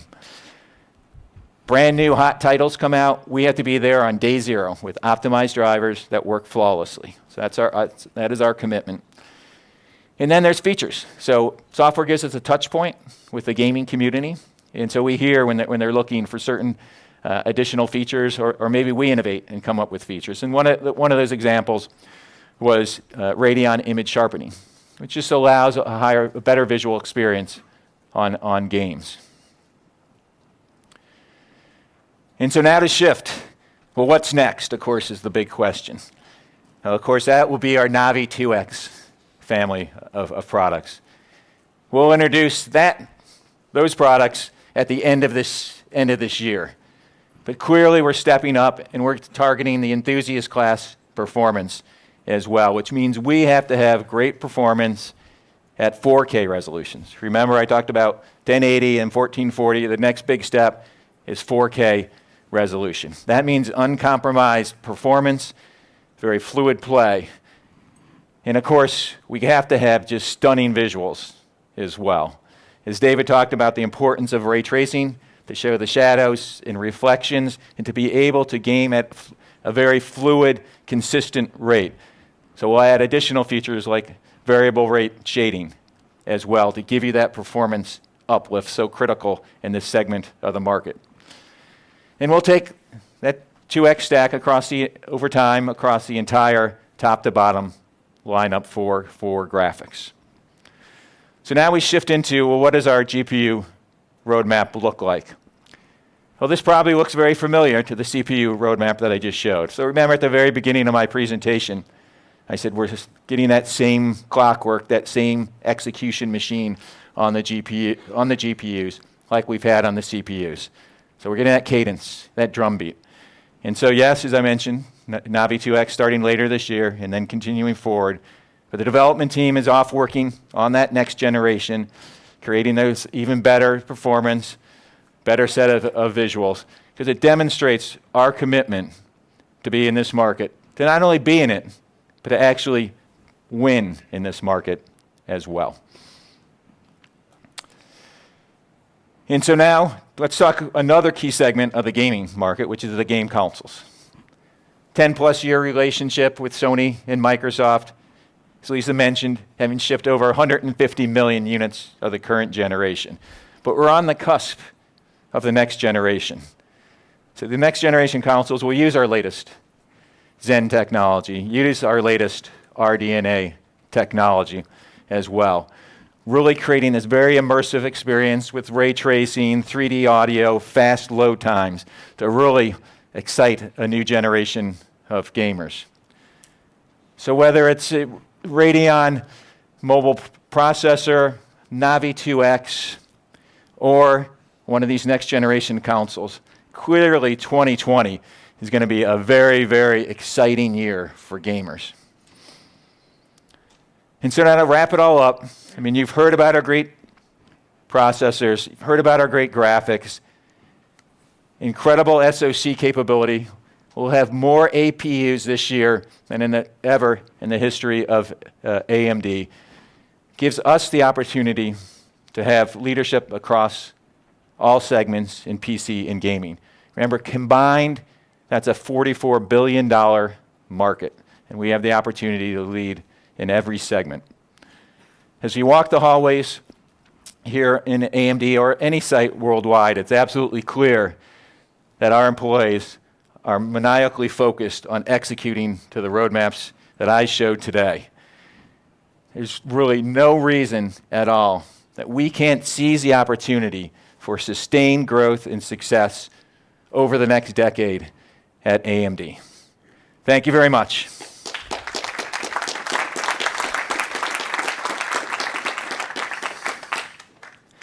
So thank you, and now we will take a brief break, and we'll come back with Forrest talking about our data center solutions.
Thanks, guys. Really appreciate it.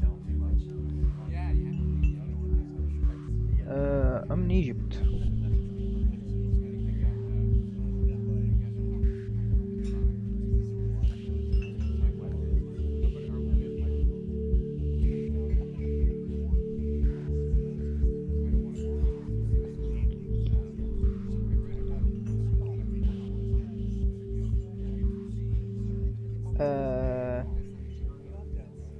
This is not the official stream, so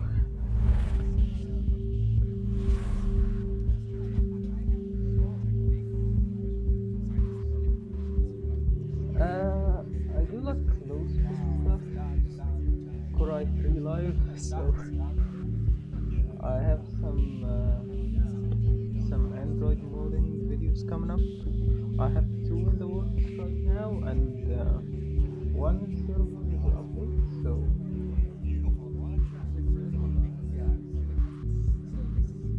yeah, we got some videos coming up. Probably not gonna be done till next week though.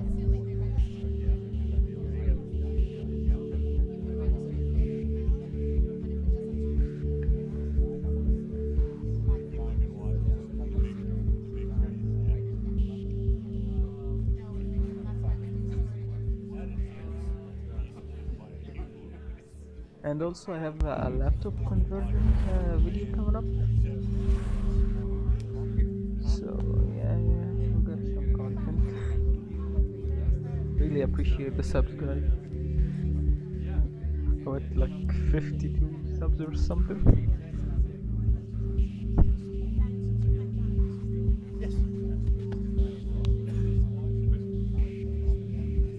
Egypt internet sucks, man.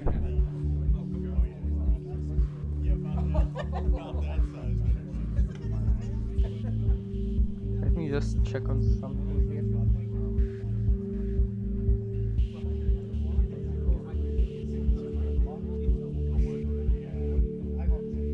Yep, 7 gigs left in the data cap.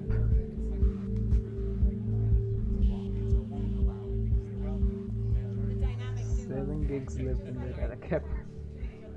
Hashtag Egypt Internet.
Losing viewers like hotcake.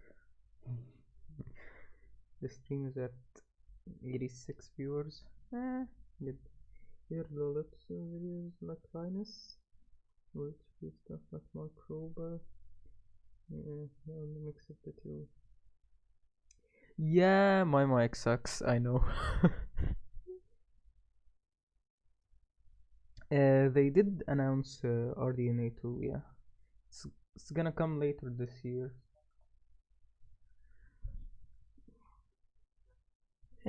Sorry, man.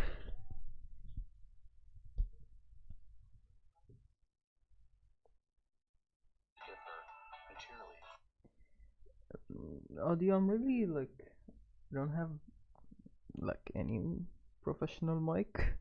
Like I'm using headphones, so yeah, gotta get on that YouTube grind, guys.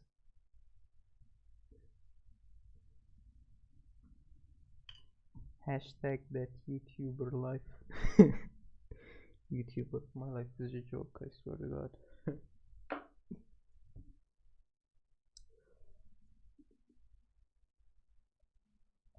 I mainly do voiceover stuff, so it's not really that noticeable that I have a shit mic. So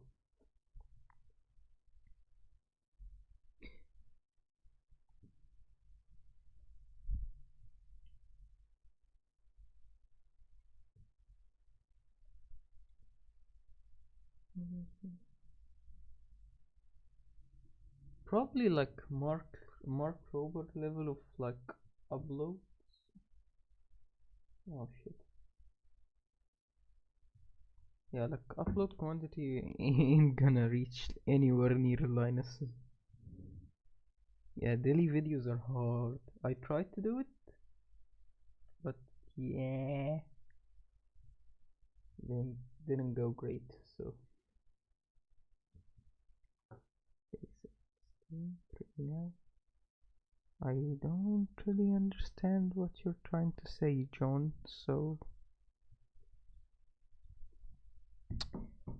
71 viewers. Oh yeah.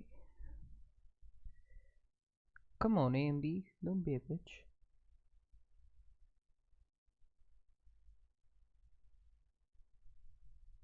Do you have any like video ideas? Like, my ears are open.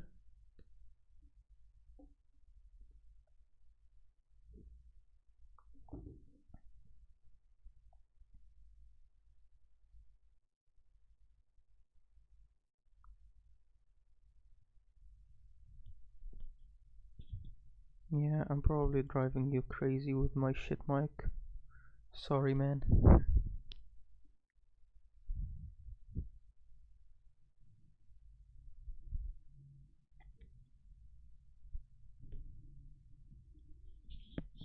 I don't know what's that weird static noise.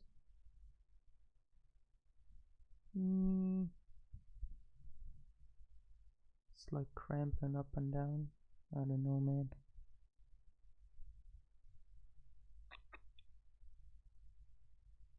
Didn't drop any frames though, so that's good. Come on, AMD.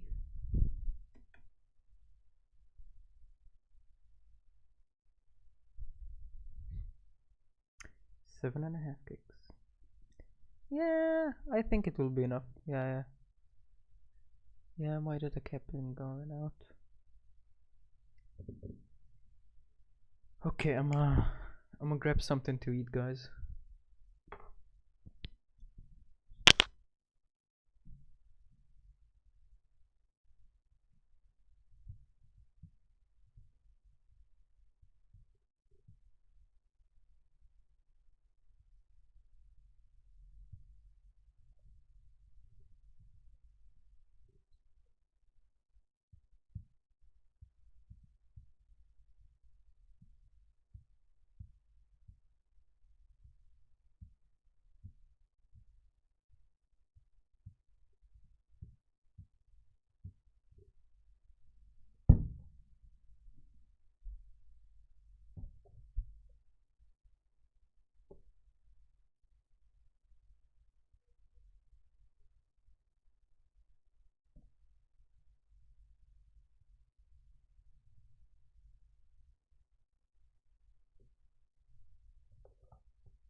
Okay, I'm back.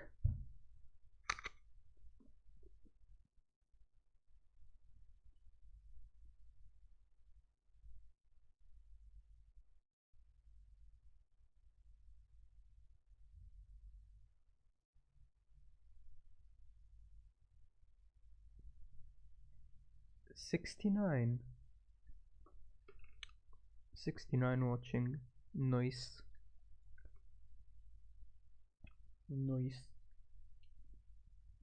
Okay, I'm gonna shut the fuck up. I need to eat.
Good afternoon, welcome back.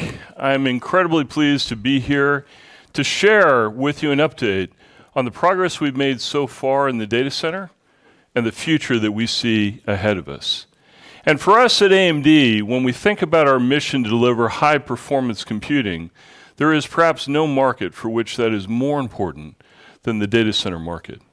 Because the data center market of today is a market that is seeing continuous innovation and continuous disruption, with new applications that weren't even dreamed of a few years ago springing into fruition all the time. With machine intelligence, of course, with the advent of web-scale applications, with artificial intelligence, it is truly an era in the data center of continuous change and an endless need for compute power, an endless need for high-performance computing, which is a perfect match for our mission. And it's also a very large and interesting market. As Lisa said earlier, it's a $35 billion market in 2023, with a number of rapidly growing segments that we believe are a perfect fit for our technology and our direction. And so I want to talk to you a little bit about how we're going to continue to attack this market, but let me first reflect on where we began this journey back to leadership in the data center. We embarked on this several years ago.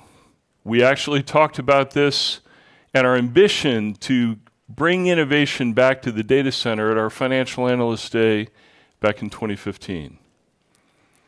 The first major milestone on this journey was when we introduced the first generation AMD EPYC processor in 2017, which truly was the first competitive x86 server CPU to challenge our competitor in quite some time.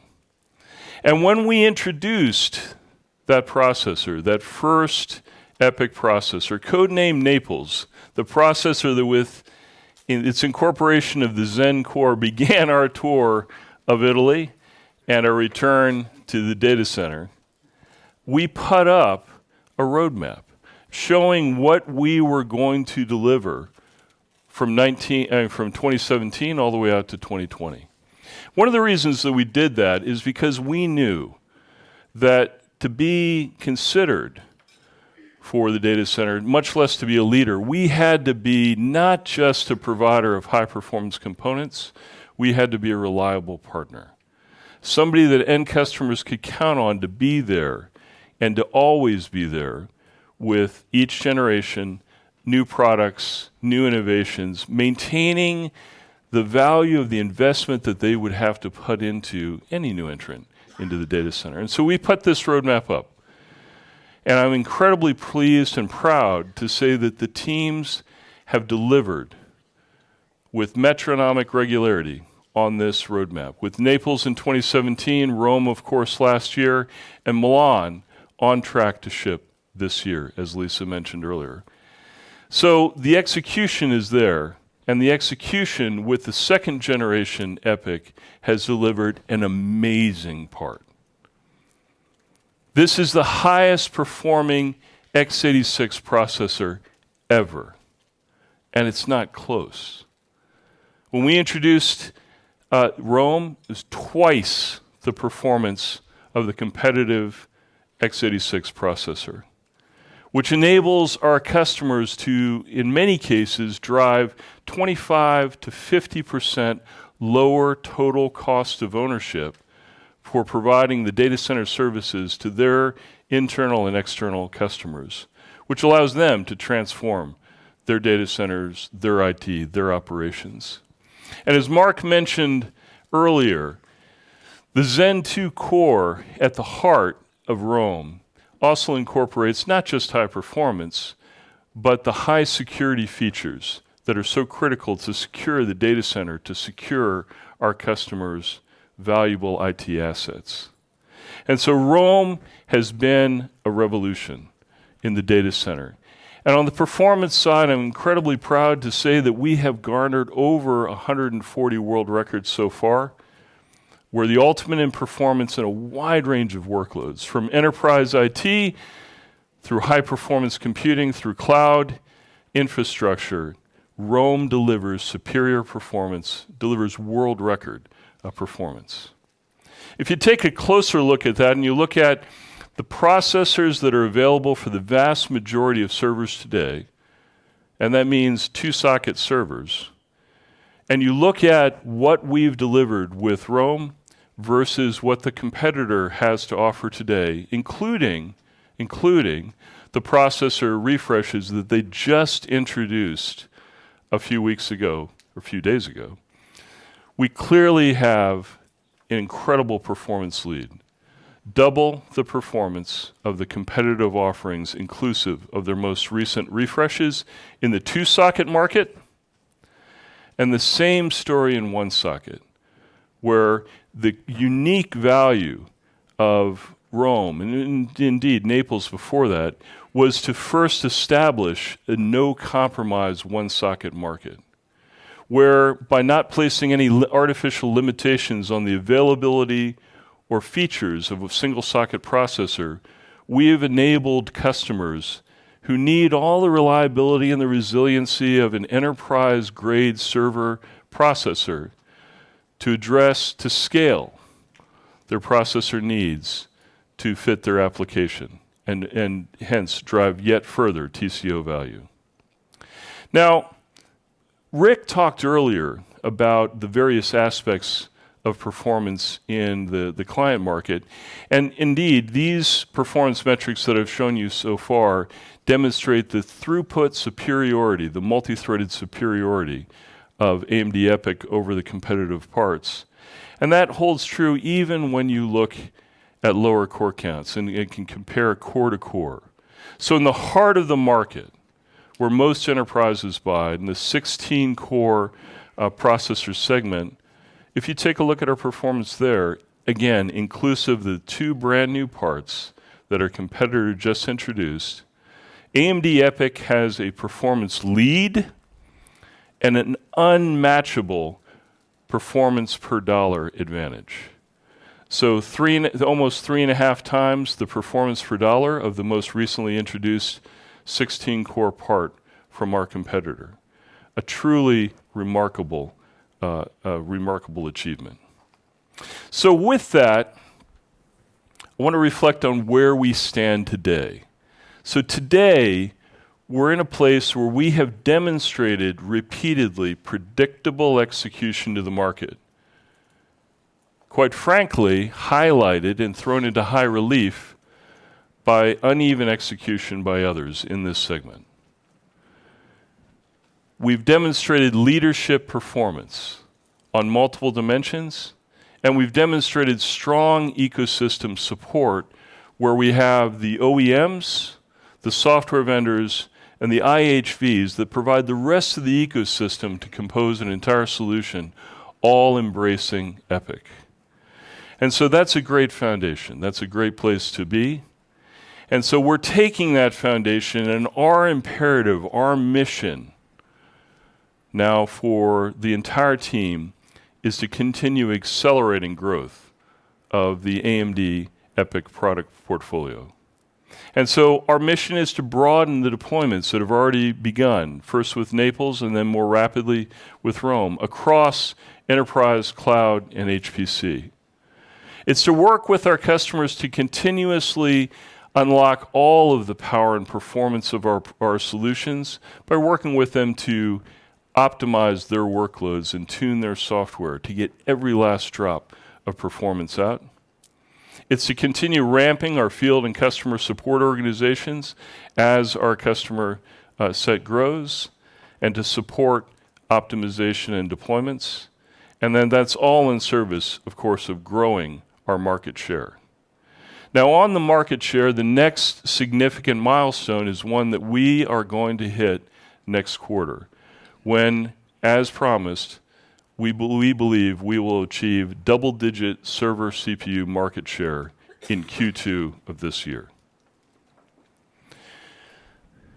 Now, when we look at what we've got in more detail across each one of these segments, we have built a product, we built a portfolio that really can demonstrate leadership performance in the workloads that matter. And the markets that matter, broadly speaking, are these three. The cloud market, which now constitutes, quite frankly, about half of the overall market for server processors. The enterprise IT market, which is a little north of 35%. And then, of course, the HPC market, which constitutes most of the remainder.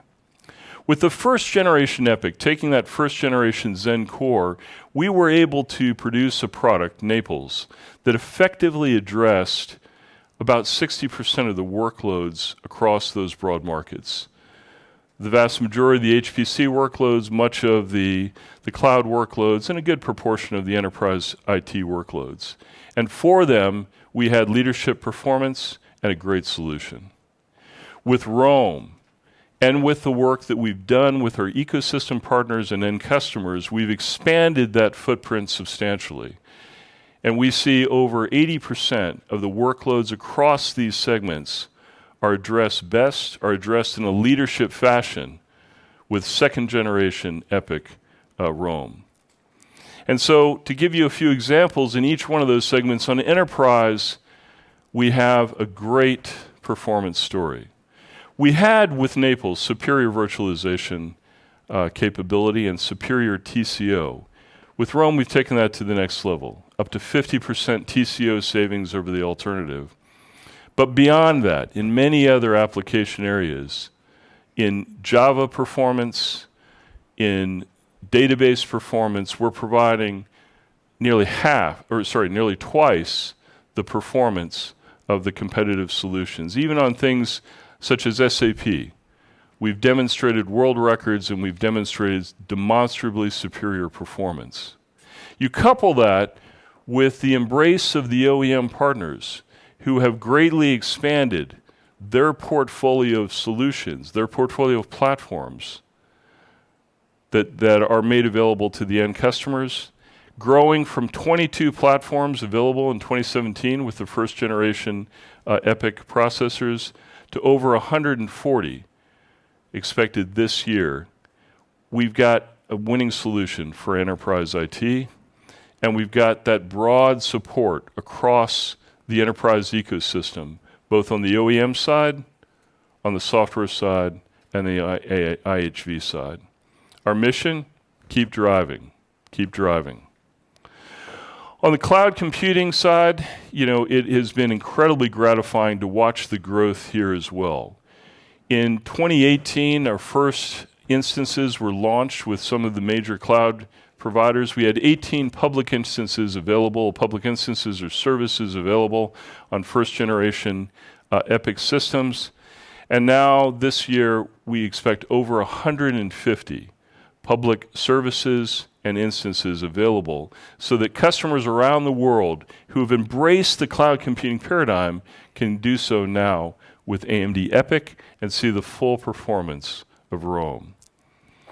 In order to support that, we have developed and deployed customized versions of the EPYC processors, uniquely tweaking in many cases to ensure that the environments and the TCO is maximized for our cloud customers. And they in turn are using the fact that we can support 60% more virtual machines with each being at the same performance level or better, that we can support better Docker performance, that we have much better performance per watt, which is critically important for any cloud provider operating at scale. And then we've got the memory bandwidth to unlock all of that performance and feed the beast, as Mark is want to say, to keep all of those cores humming and to keep that performance available to end users. With those advantages, it's no wonder that the world's leading clouds in the US, in Asia, and in Europe have embraced AMD EPYC. A few examples: Google's largest general purpose, actually largest instance of any type, is available on second generation Rome.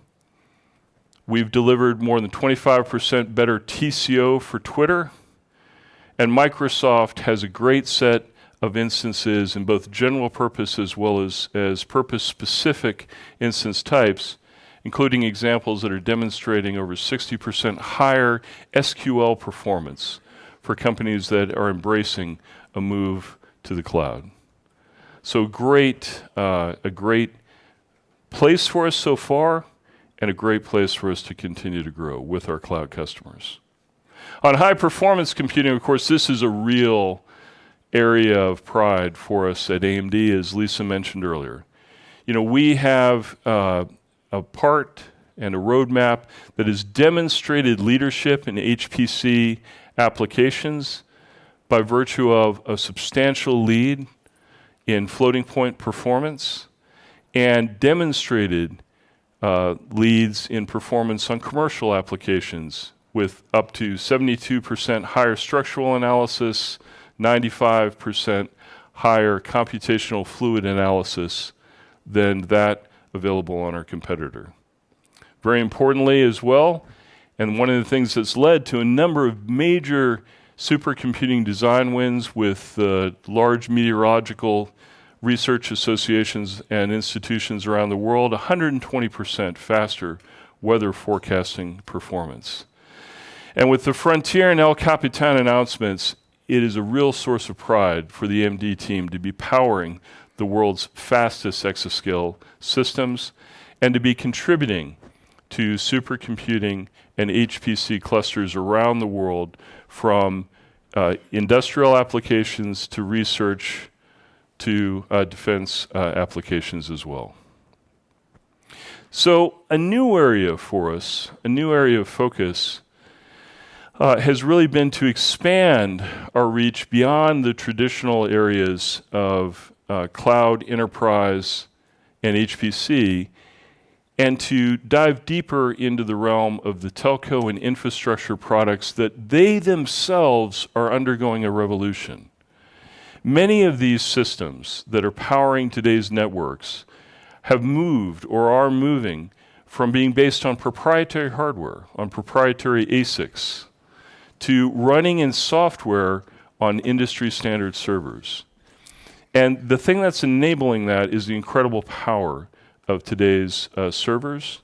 And that in turn gives those customers who have embraced that paradigm the opportunity to add significant agility and significantly better costs to their businesses. EPYC, particularly the second generation EPYC, is uniquely capable in this area with much higher, double the I/O bandwidth per link, with much higher bandwidth capability in terms of more links, more memory bandwidth. We demonstrate leadership, networking data plane performance, and truly are the perfect fit for the emerging 5G telco infrastructure.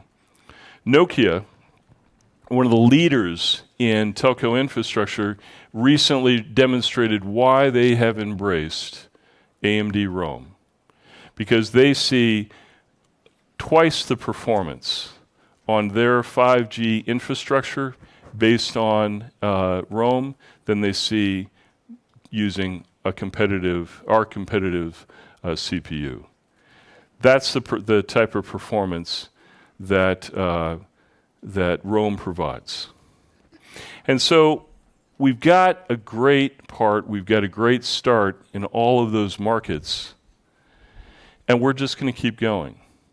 I'm very pleased to say that the third generation AMD EPYC part, codenamed Milan, we expect to continue demonstrating performance leadership in both throughput and low thread count applications, and we expect to be shipping it later this year, as promised. And with Milan, we will open up the aperture even further. I talked to you about with Rome, we've got better than 80% coverage on the workloads across HPC enterprise and cloud computing. With Milan and the work that we're doing with our ecosystem partners, we believe we'll have leadership performance in virtually 100% of the workloads that power today's data center, which is incredibly exciting, and we believe continues our progress in every segment. But our tour of Italy doesn't end there. So Milan, Rome is an incredible part. Milan will be fantastic, but Mark and the team are completely committed to that CPU leadership that he talked about before, and the Zen 4 core will show up in our next generation server part, codenamed Genoa, that you'll see in 5 nanometer, and that we announced yesterday will be the CPU that's at the heart of the El Capitan system. So the journey will continue, the leadership products in server will continue. But beyond server, the other market that we've got to talk about is GPU. Data center GPU for us is a rapidly growing market that we believe by 2023 will constitute an $11 billion market opportunity for us. And in data center GPU, there's really a number of different application areas or segments where it is crucial, it is vital. First one in virtualization and cloud gaming. Many customers are making the move to do virtual desktop, virtual gaming in the cloud, unlocking a new set of economics, unlocking a new set of collaboration, unlocking a new set or new points for TCO optimization. Beyond virtualization and cloud gaming, of course, the most actively discussed application of GPUs has got to be machine intelligence. And we are committed to driving our roadmap aggressively for machine intelligence. And then, of course, high-performance computing, where the top-end supercomputers have been the province of GPU-accelerated computing for the last decade. Our start in this market has already been made. We have the world's first 7-nanometer GPUs for the data center. We are the only company to implement industry-standard hardware-based virtualization that allows the resources of a GPU to be scaled up or down depending on the needs of a specific application, and that's critical for almost any application in the cloud. We're taking the same approach to developing a multi-generational roadmap, not just developing, deploying, delivering a multi-generational roadmap for GPUs that we took on the CPU side. And when we look at the innovation that's happening in each one of these areas, we think that innovation is best fueled by an open software environment, by an open software community. And AMD has made a strong commitment to having completely open source tool chains from drivers to libraries to enable each one of these segments. In GPU virtualization, it was incredibly gratifying to us earlier this week to have Microsoft Azure introduce its latest virtualization instance, the NVV4, which provides accelerated VDI solutions via the cloud. And by virtue of our hardware virtualization technology, scales up and down and delivers superior economics than any other alternative. That same technology is also critically important to providing the scalability and the long-term economics that are so important to cloud gaming to ensure that that segment grows as well. In machine intelligence, look, the applications of MI are just incredible. You all have seen it. The revolution in natural language processing, in image recognition, in recommendation engines, and even in industrial automation and robotics has been incredible. The types of capabilities that we're seeing now in these systems are things that people would not have dreamed of a decade ago. And we're seeing applications spring up, applications for artificial intelligence spring up everywhere. One of the interesting ones that was discussed the other day is using machine intelligence in concert with HPC to steer scientific research and traditional HPC computing, and by doing so to get what was characterized as a force multiplier deployed. So we believe that machine intelligence applications are going to continue to grow, but what's going to grow even faster is the insatiable need for performance for these applications. Because as researchers refine their algorithms, as they explore the limits of what machine intelligence can do, they're driving an exponentially increasing demand for performance by virtue of larger models, longer run times, more data going into all of these models. And that looks a lot, quite frankly, like HPC demands as well. Mark showed earlier a portion of this data on HPC, but just to put a finer point on it, we have seen on the supercomputing side a 10,000x increase in performance over the last 15 years. And if you look at just this year to the exascale era, we need to do another 10x increase in performance to meet that exascale barrier, to break that exascale barrier. Similar things happening on machine compute. If you look at the model sizes of some of the most interesting work that's being done out there, where you're seeing the most interesting results, model sizes have grown 300x in the last 3 years. And so for both of these segments, we see this unending, to use Mark's word, relentless demand for increased performance, and the only way to meet those performance needs is with accelerated solutions. And so our roadmap is committed to providing that performance for those applications. And David showed this earlier. You know, we're already shipping our first 7 nanometer GPU for the data center, our MI50 product based on the GCN. Later this year, we'll be introducing our first CDNA product, also based on 7 nanometer, and optimized for HPC and MI applications to be a highly efficient, scalable product to meet those needs. CDNA2 will be coming soon to usher in the exascale era and to provide that 10x uplift in performance at the system level. And it's not just about performance, it's about making sure that that performance is usable. And this was touched on earlier, but I want to turn up the contrast. Because, look, accelerated systems have now been around for about a decade, but what we have done is we have bolted on accelerators onto a server system architecture that, quite frankly, was created for web scale applications and databases.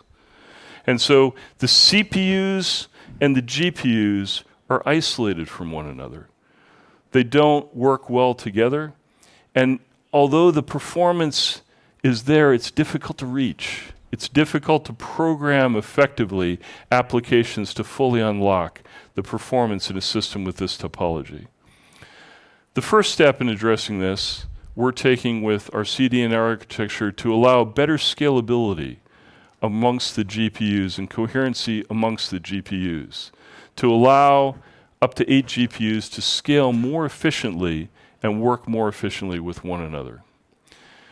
But with the CDNA2 architecture, we get something truly special, where we extend that Infinity architecture, in this case Infinity Architecture 3, to couple the CPU and the GPUs together into one unified data view, where this not only provides additional performance, much more importantly, it allows programmers to stop worrying about the explicit management of data movement, the explicit management of preemption, the explicit management of a bunch of functions that they haven't had to worry about on CPUs for many, many years, and that are acting as barriers to embracing accelerated computing. So we're super excited by this unified accelerated computing architecture that we're bringing to bear in CDNA2.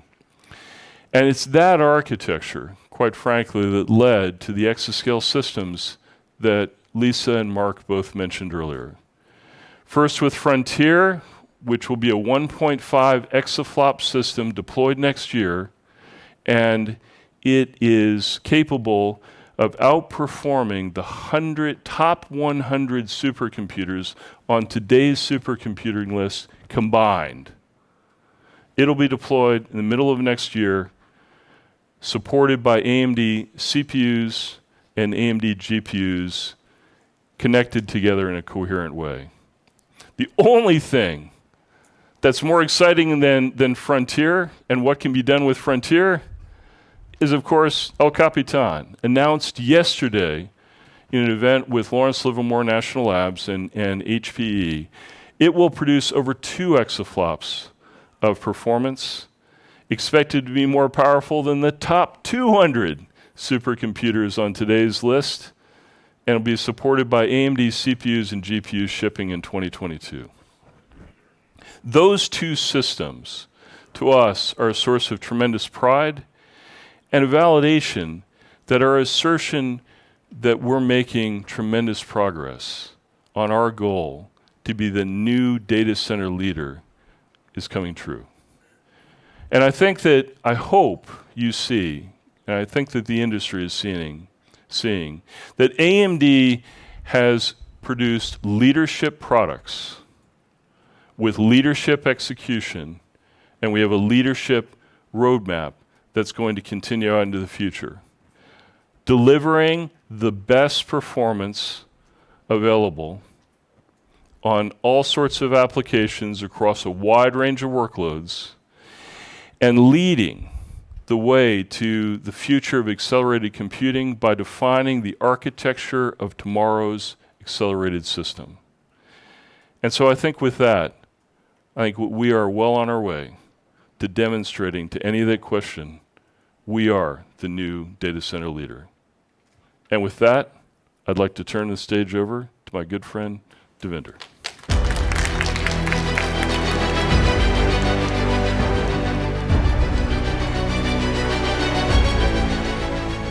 Thank you, Forrest. It's been 3 years since we had our last Financial Analyst Day in 2017. And I can tell you, it's been quite an exciting journey.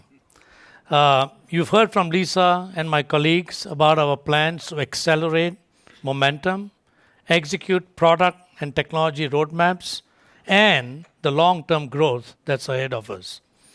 I will share with you the financials since 2017, in terms of our progress of what we have done since 2017, and then the next phase of our financial journey, our long-term financial model, and our capital allocation strategy. So let's get started. Here is exactly the priorities we laid out in 2017. Grow revenue from the base that Lisa showed you earlier, just about over $4 billion. Gross margin expansion, operating expense discipline to return to profitability. And from a standpoint of what we have done, we have focused on the financials to grow our revenue, expand the gross margin steadily over the last few years, exhibited the OPEX discipline to continue to increase our profitability over the last few years. Let's take a look at the details. On revenue, we've made great progress. We've had increased revenue of $2.5 billion from where we were in 2016 to 2019. 56% growth in revenue from 2016 to 2019. It's been driven by the new leadership products that you heard my colleagues talk about. The AMD Ryzen, the AMD Radeon, and the AMD EPYC products that have been introduced since that time.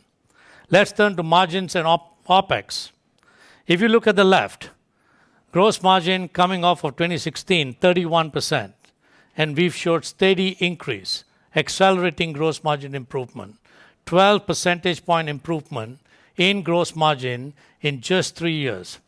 And since the Financial Analyst Day in 2017 when we met, every quarter since then, we've had year-over-year increasing gross margin.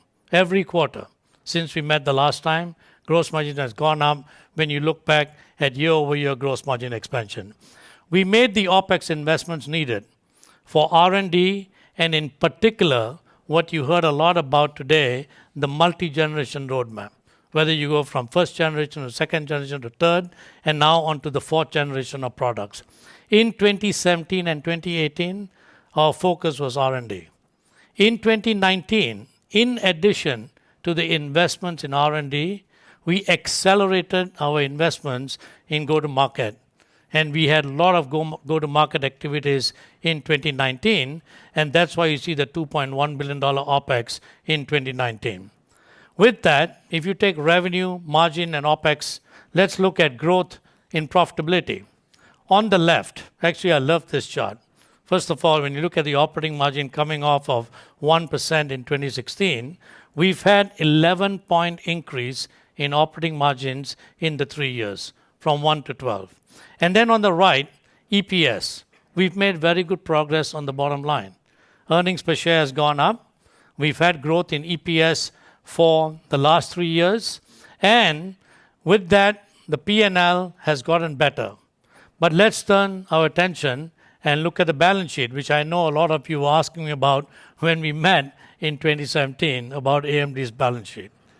If you look on the left of this chart, $1.8 billion of debt has gone down by $1.2 billion in the 3-year period. It's less than $600 million as we ended 2019. We've ended 2019 with $1.5 billion of cash, which turns net cash positive for the first time in a long time to be about $900 million as we ended 2019. The gross leverage target that we set in 2017 was to get under 2 times. We've exceeded that target. The gross leverage is 0.5 times, in particular because the EBITDA of the company as we ended 2019 on a trailing 12-month basis was more than $1 billion. And that led to a very strong foundation of a balance sheet as we go on with the investments needed for the next few years in terms of everything you've heard from my colleagues this afternoon. On the next slide, let me summarize what we said in 2017. 2020 long-term target model is exactly what we said in 2017. Double-digit growth in revenue. Double-digit growth in revenue. And as we end 2019, we've had about 16% compound annual growth rate in revenue. Gross margin, we had said we'll get from the low 30s to 40 to 44. We ended 2019 at the upper end of that range that we laid out in 2017. EPS, strong growth every year. Strong growth every year. We've had solid momentum, solid financial momentum for the last 3 years, which brings us to today. And let me show you the priorities from a financial standpoint for our next 4 years. You've heard a lot today from my colleagues. Mark and David shared with you the multi-generation CPU and GPU technology roadmap. You heard about architecture. You heard about product roadmap from Rick and Forrest and their plans to grow market share and grow revenue in many different areas. All of this sets us up for continued success. And for the next 4 years, it's all about growth. You saw Lisa put out the chart earlier about 20% compound annual growth rate in revenue for the next 4 years. It's about growth. Now, with growth, we also want to focus on continued margin expansion. Continued margin expansion to go further from where we are today. And that will continue to be a focus. We want to further increase operating margin and increase profitability. And finally, we want to generate significant amount of cash. It really sets up for a very exciting 4 years, given where we have come from the last 3 years in terms of everything we have done. But it starts, as you've heard from all of us, with our market opportunities. We are playing in markets today where the TAM is $79 billion. You've heard about the data center from all of us. $35 billion TAM in the 2023 timeframe. PCs, large market, $32 billion TAM. And then the gaming, which is a combination of consumer graphics and our game console business, $12 billion TAM.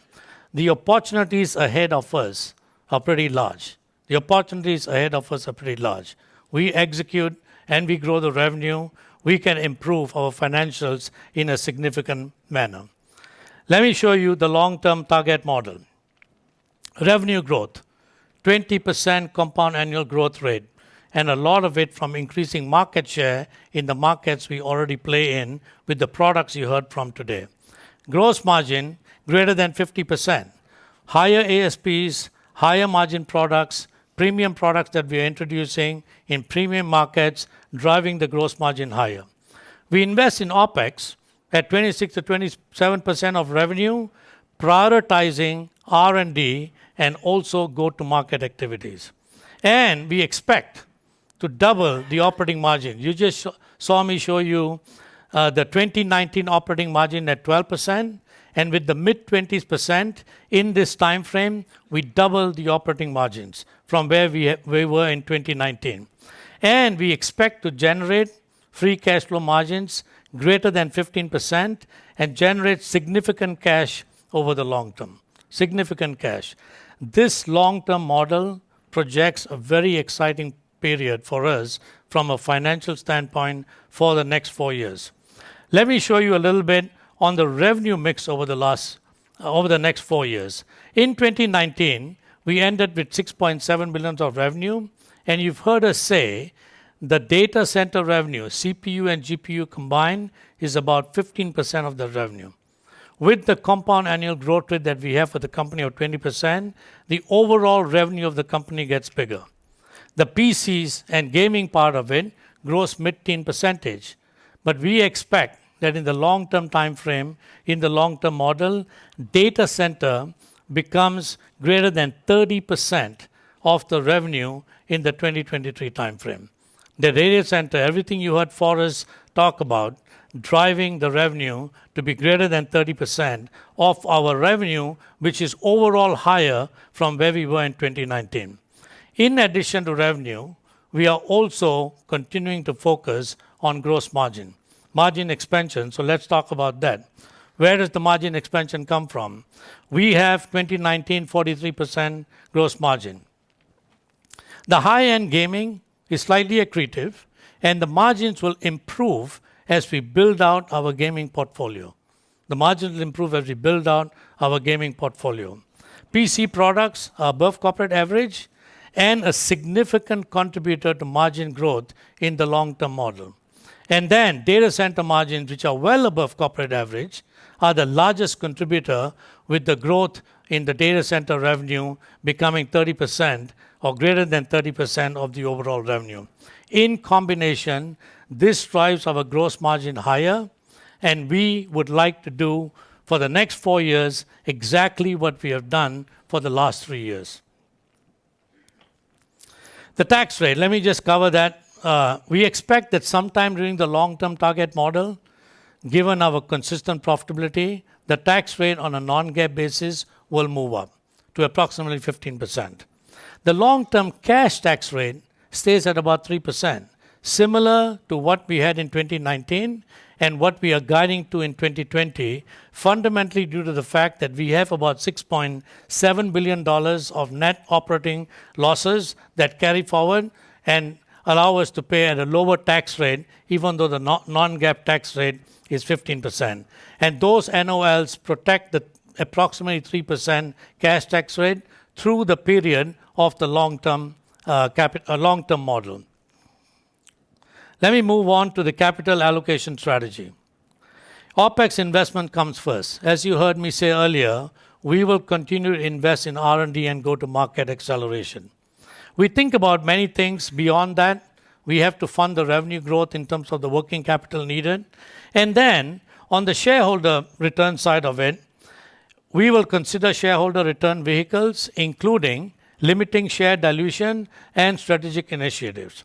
And lastly, building on the credit rating progress that we've made over the last few years, we want to have a goal of achieving investment grade rating from a rating standpoint. In a nutshell, our priorities are invest in the business, drive growth, and deliver shareholder returns. Invest in the business, drive growth, and return to the shareholders. So from an overall standpoint, in addition to the business momentum, the product momentum, the revenue momentum, here's a summary of the financial momentum. We have delivered great products and established great financial momentum. We have been laser focused on execution and on all the roadmaps you heard about today. We have significant opportunities ahead of us with the almost $80 billion TAM. We are still in the early innings of market share growth across PCs, gaming, and data center. And that's where you see the ongoing market share gains as one of the drivers of financial momentum. We want to accelerate the financial momentum, continuing to drive gross margin expansion, continuing to increase profitability, and generate significant cash in the time frame of the long-term target model. And finally, we want to deliver strong returns to our shareholders. Thank you very much.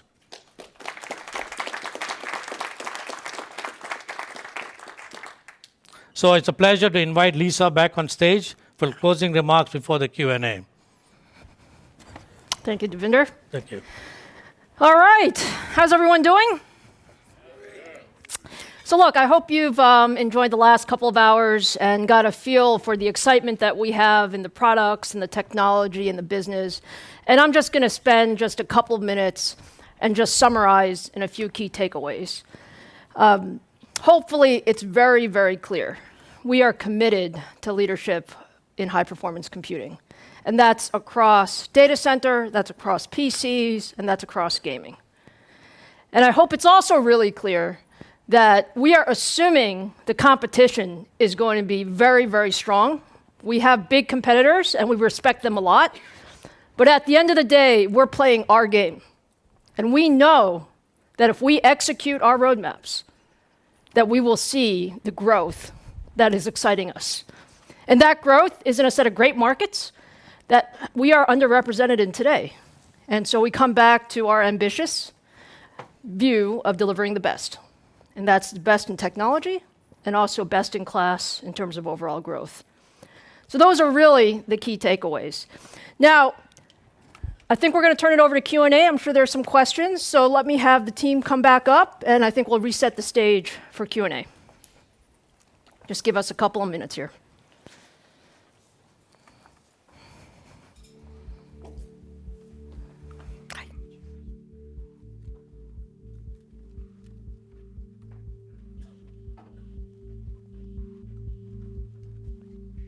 We hope we won't fall off the stage.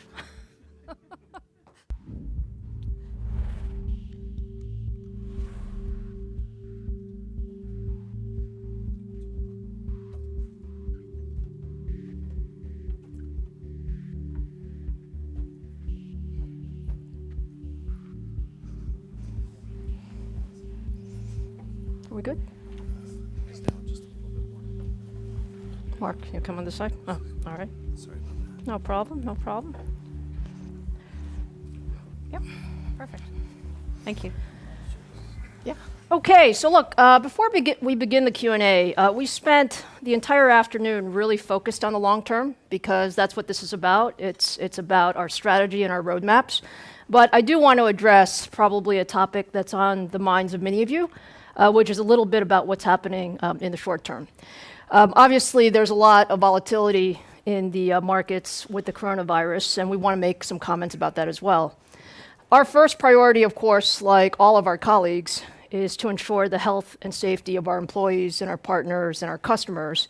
And so that is our focus. And we have taken steps to minimize potential exposure at our global sites and with travel, like most of our peer companies have. From a business standpoint, it is a very dynamic situation. So let me give you some color to kind of give you a view of what's going on. From an overall supply chain standpoint, our supply chain is primarily focused in China, Malaysia, as well as Taiwan. And I would say it's a very robust supply chain. So we have taken a number of actions to ensure that we have continuity in that supply chain. And based on what we see today, we're actually back to near normal supply capacity in our supply chain. So that is something that we continue to be very focused on. We're also monitoring our customers, since a lot of our customers have supply chains that are very dependent on China and some of those operations. And we did see some disruptions, certainly through Chinese New Year and in the month of February. There's a lot of progress being made. I would say all of us in the ecosystem are trying to return those operations to as normal as possible, and we expect that to continue over the next couple of weeks. Over the next coming weeks. Now let me turn to the demand standpoint. I think from the demand standpoint, again, this is a very fluid situation, so there are lots of puts and takes. What we have seen is outside of China, the overall demand has actually been about what we expected for the first quarter. In China, we have seen some reduction in consumer demand, particularly in the offline channel networks, and those I think will continue for some time. We have also seen some other puts and takes where the demand for infrastructure has increased beyond what we had expected originally. And so with all of that, we had guided the first quarter at our first quarter earnings call at $1.8 billion plus or minus $50 million. We are not updating that as of now. Our best visibility is that the impact in the first quarter will be modest, but we'll keep watching that. And perhaps we'll be in the lower half of the range, but still within the range of our original guidance. You also saw from Devinder that for the rest of 2020, we are standing where our first quarter, our 2020 guidance remains unchanged, and we see a very exciting growth path over the 2020 year. So with that, let me turn it over to questions from the audience. Great. Thank you, Lisa. So we have microphones in the room. We have Laura here in the middle and Saskia. Hack the model a little bit more. One of the things that I'm a bit surprised by is that you've got this big push in the GPU side, particularly the data center side. How do we as kind of analysts start to think about modeling that out? Have you thought about separating that out from a segmentation perspective? And what's embedded in your expectations as well with regard to the margin profile of the gaming SoCs as Microsoft and Sony come on late this year into 2021? Yeah, I think on the segment piece of it, we report the segments as we do with the CG and EESC. We have provided additional color where we feel it's helpful, especially on the data center piece of it, which is a combination of CPUs and GPUs. If you look at what I presented, we talked about PC gaming in totality, mid-teens growth over the time frame of the long-term model. And then on the data center side of it, it's higher growth, and that's why it's becoming 30% of revenue on an overall standpoint. And if you look at the numbers and do the math, I think you can get to the numbers in terms of how much it is in data center, CPUs and GPUs. CPUs generally, if you look at it from a viewpoint of the market, is essentially flat. GPUs is where the growth is on the data center side of it, and that's where I would leave it. Ross? Thanks. Ross Seymour from Deutsche Bank. I wanted to stick on that data center side of things, and maybe, Devinder, what you just said, a little clarification. Going from the 15% of sales to 30% of sales, a little color on how you think that growth will be driven between the GPU and the CPU side, the server CPU. And then maybe a related follow-on is on the market share within servers as a whole. I think, Forrest, you talked about getting to the double digits in the second quarter, hitting your target there. What sort of target should we think of as being next? And is the market size itself the full server market, or are you still kind of judging the market as 2/3 of what people describe it as in its entirety? Thank you. Yeah, so lots of different questions there, Ross. Let me try to take a couple of them, and then maybe Forrest will respond as well. Look, when we think about the model, let me just take a step back and say that we are designing a model that has a number of different outcomes. Can get there. And so that is, obviously a lot of growth in data center, but also a lot of growth on the PC and gaming side. Within data center, clearly from a dollar value growth rate, sort of growth number, the data center CPUs will be the larger number. From an overall growth rate, given we're starting from a low base on the GPU side, the growth rate will be higher, and as well as the market growth rate is higher. Relative to market share goals, I think our view is that our product portfolio whether you're talking about the data center or PCs or gaming, really supports a very strong market share over the next number of years. We're not putting out a new market share target, but what I would say is that we believe that our product portfolio is strong and can certainly meet our previous market share capability as well as beyond that across a number of years.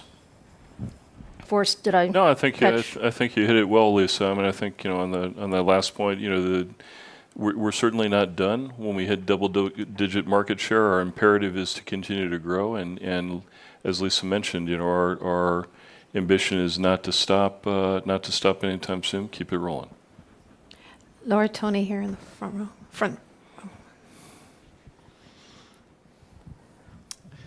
My question is on the supercomputer wins, specifically El Capitan and Oak Ridge.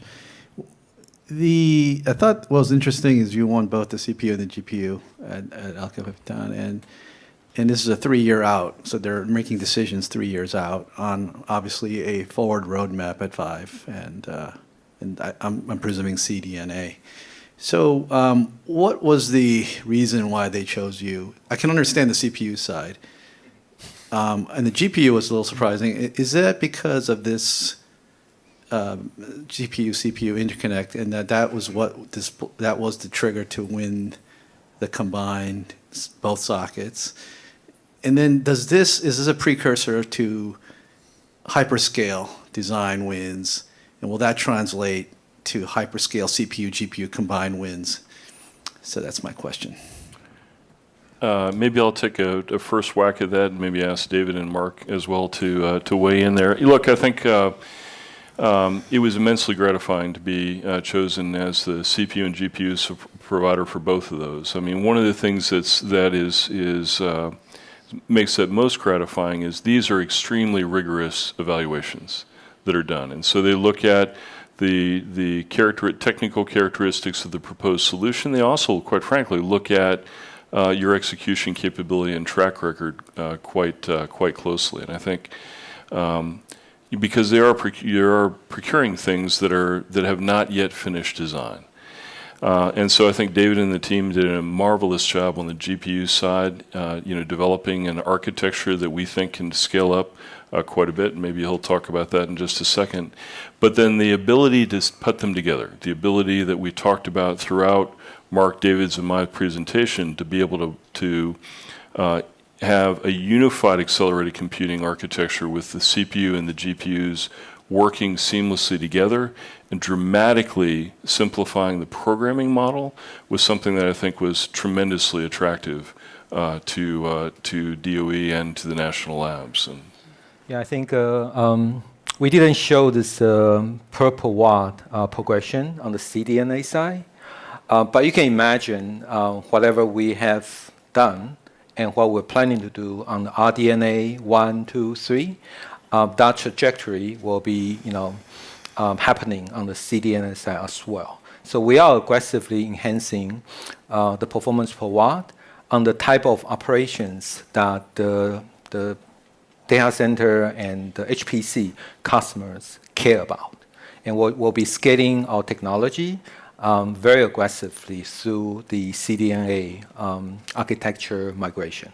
So I would say, besides obviously the Infinity architecture that provides all the benefits of cache coherency, programmability, unified memory, I think the GPU performance on its own is also a key factor of winning the deal.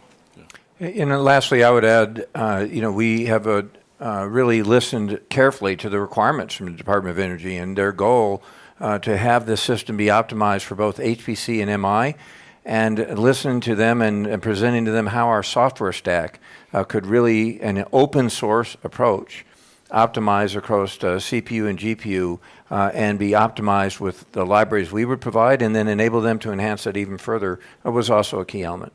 The one thing I would add to that is that to add on the back to answer the second part of your question was we do think that architecture is the right architecture for machine intelligence as well. That necessarily, when you look at those demands, we're going to have to move to clusters of accelerated systems, and this is the right architecture for those large-scale machine intelligence applications as well. Great. Saskia at the very back of the room.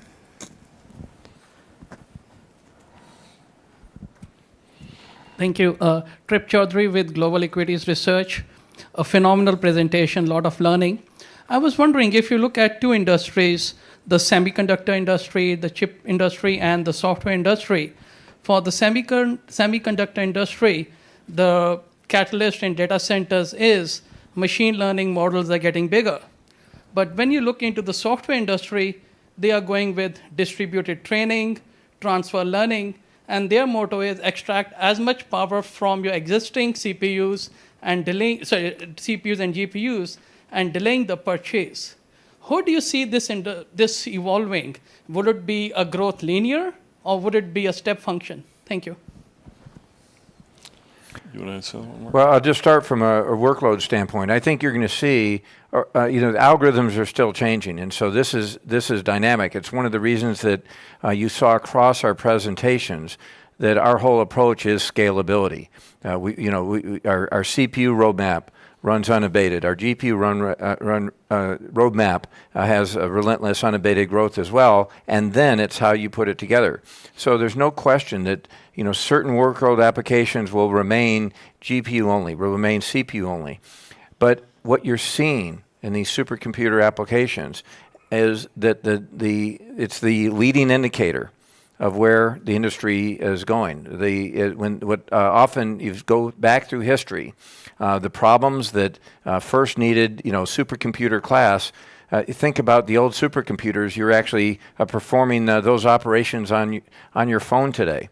So it is indeed, from my standpoint, and what I'm hearing from CTO peers in the industry, it is indeed the leading indicator of the approaches being used on many of these analytic and machine learning workloads. Thank you, Mark. Jason, Tim, here. Thank you. Tim Arcuri, UBS. Hi, thanks. Devinder, I actually had two. So first of all, I guess I'm a little surprised that OpEx is coming down so much as a percent of revenue from last year to 2023, given that you have all these new architectures and initiatives that you have to support. A.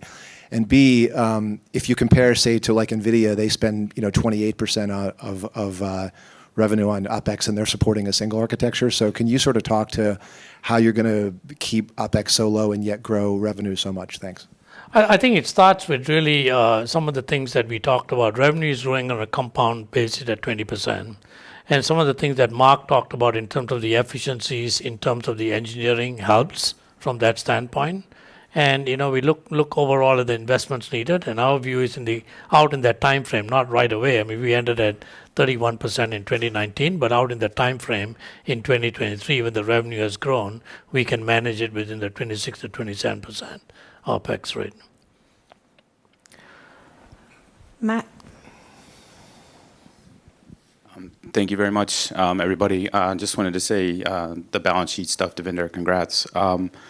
I had one question and then I guess a clarification. The clarification bit was, Mark, on your slides, I think in the past you guys had talked about Zen 3 being on 7+, and you talked today about it being on 7. Maybe you could just clarify if that's a nomenclature change or if that's an actual change in architecture. And then backing up to the question, I think if you look through the long-term model there, 30% of revenue would be, $4.5 billion in data center. Maybe you could talk about how much you think of that as cloud versus enterprise versus HPC, which seems to have a lot of momentum. And then you talked about wireless infrastructure today for the first time. Maybe you could just break that, say, $4.5 billion revenue down and just how you're thinking about growth in those segments. Thank you. Matt, the clarification is, in fact, nomenclature, as you said. So we work very closely with TSMC, and as you see how their public roadmap on 7 nanometer evolved, there was at one time a 7 nanometer plus. And what is often happens, these new full node changes like 7 nanometer, what happens is some of the enhancements actually get folded in the base roadmap. So 7 nanometer actually has encompassed in that nomenclature several different grades, shall we say, of its development. And so we matched up with TSMC nomenclature. Then with regard to the second question, I think, look, we think that split in the market is stabilizing, that we do think that, cloud currently constitutes about 30% of the overall market, enterprise about 50%, enterprise about 35, HPC about 15. When we look out in that time frame, we don't see it dramatically changing. There'll probably be a few percentage points shifting. And then certainly our ambition is to participate in all of those segments quite strongly. So, ideally we would be looking at a relatively balanced spread across all three of those businesses. Jason, over here. Thank you. Hey, thanks, Mitch Sees from RBC. So you really had two questions. The first one is really just regarding your competitor. I mean, every day there's a new leak in terms of what the specs are for both you guys and your competitors. So maybe you guys provide some sort of high-level view on what you guys expect to happen over the next couple of years, because a long-term roadmap is obviously going to have a lot of competition in it. And then secondly, I'm sure you guys are getting a lot of questions on this already, but you have a 20% target over the next several years. Just want to confirm that's more of like a long-term CAGR and it's not going to be a 2021 number. So what I mean specifically by that is probably 21, based on my math, it's got to be higher than that and it would decelerate. Just want to make sure that's correct. You want to do the first one and I'll do the second one? Well, just on the roadmap, of course, there's always speculation and leaks, and we don't comment on the speculations. What we really do is what I alluded to earlier. And what Lisa said explicitly. We of course, have formidable competitors, and we're fighters here at AMD. So what we do is focus on getting the most competitive roadmap that we possibly can, and really listening to our customers to make sure that what we're developing will address the workloads that they have coming at them. Yeah, and Mitch, to your comment about the overall compounded annual growth rate, I mean, look, it's fair to say that 20% is a very strong number when you look across 4 years. If you just do the math, it's more than double the size of what the company was in 2019. So I would say there, it'll depend on how exactly things ebb and flow, but we would be very, very pleased, and that would be lots of market share gain to achieve the CAGR of 20%. Saskia at the back here. Yeah, hi. The question is about some of the developments in the startup space, and there's a lot of money going into new developments for semiconductors, and also some of your customers are talking about their own silicon. Maybe can you talk a bit about how you see that, and is this a new fight you have to take on, or is this something that we should be thinking about more deeply, or how do you think about that dynamic? Mike?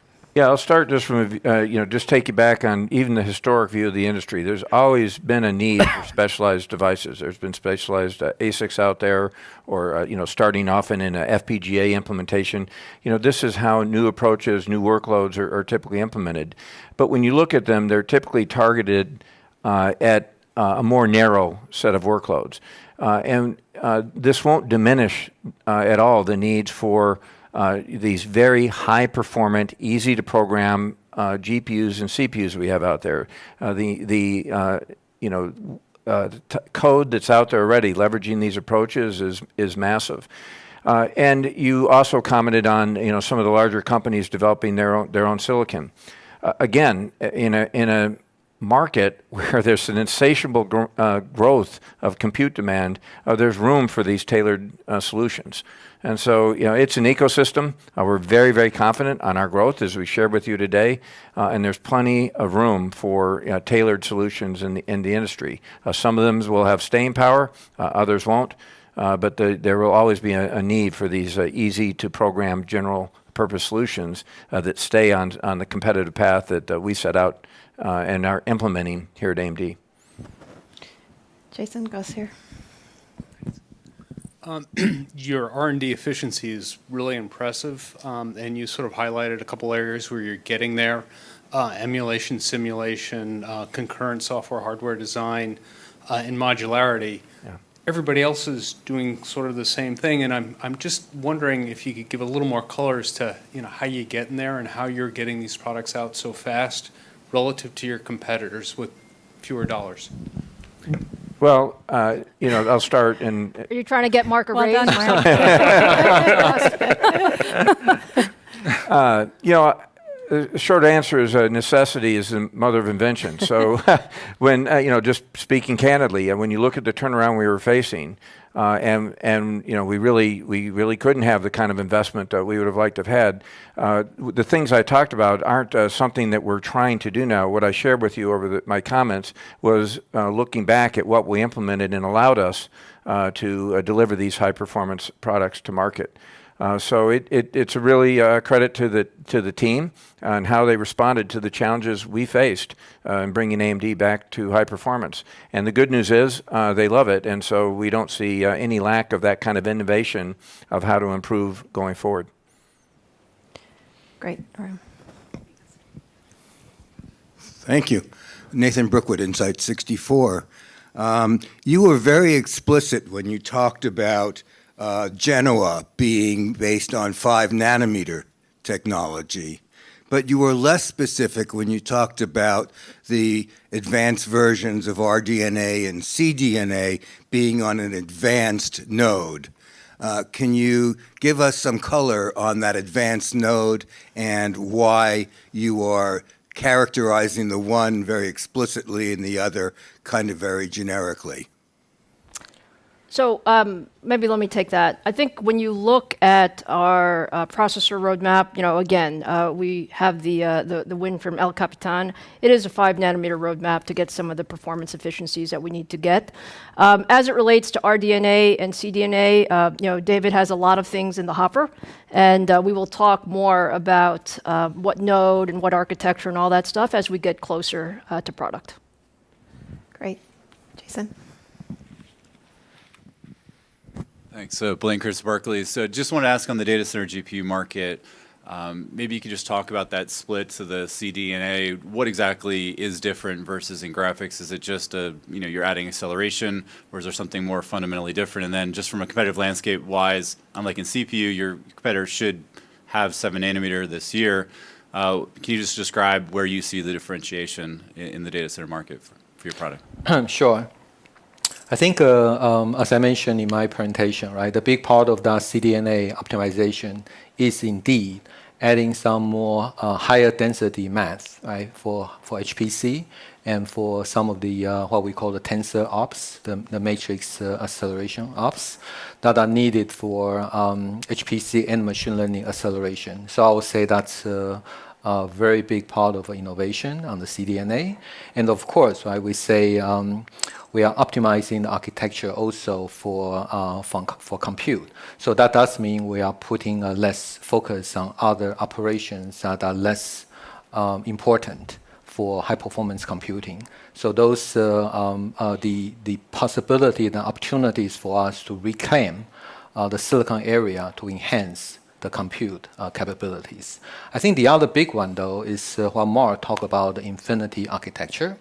As someone mentioned about the explosion of AI, the machine learning, the size of the training, that is very, very important. The size of the training really grows. We need a lot more GPUs. They all need to be interconnected together with a high bandwidth efficiency. So that second generation for infinity architecture that Mark talked about really allow us to interconnect multiple cDNA-based GPUs at a much, much higher bandwidth and flexible topology to allow this large training model to be performed in a much more energy efficient way. So I would say those are the kind of key elements. Laura? You mentioned go-to-market investments, and it strikes me that that's a good idea because you wouldn't want something as mundane as salespeople to get in the way of everything you're trying to achieve. So maybe you could flush that out a little bit. What kind of hiring expectations you have in what areas, and maybe a sense for how flexible you can be and what you're trying to build towards, or are you trying to do it, as you go? Yeah, maybe let me take that. So we are at a place where go-to-market investments are very, very important for us. Darren Grasby has our overall worldwide sales organization, and the focus is on customer-facing commercial, both for client as well as data center and enterprise, as well as sort of field application engineering at top hyperscalers to help them optimize our capabilities. So, lots of focus in this area. You will continue to see that be an area that we invest. And, I think it's one of those places, again, that we can scale as the company scales. We scale our capabilities, there as well. Jason?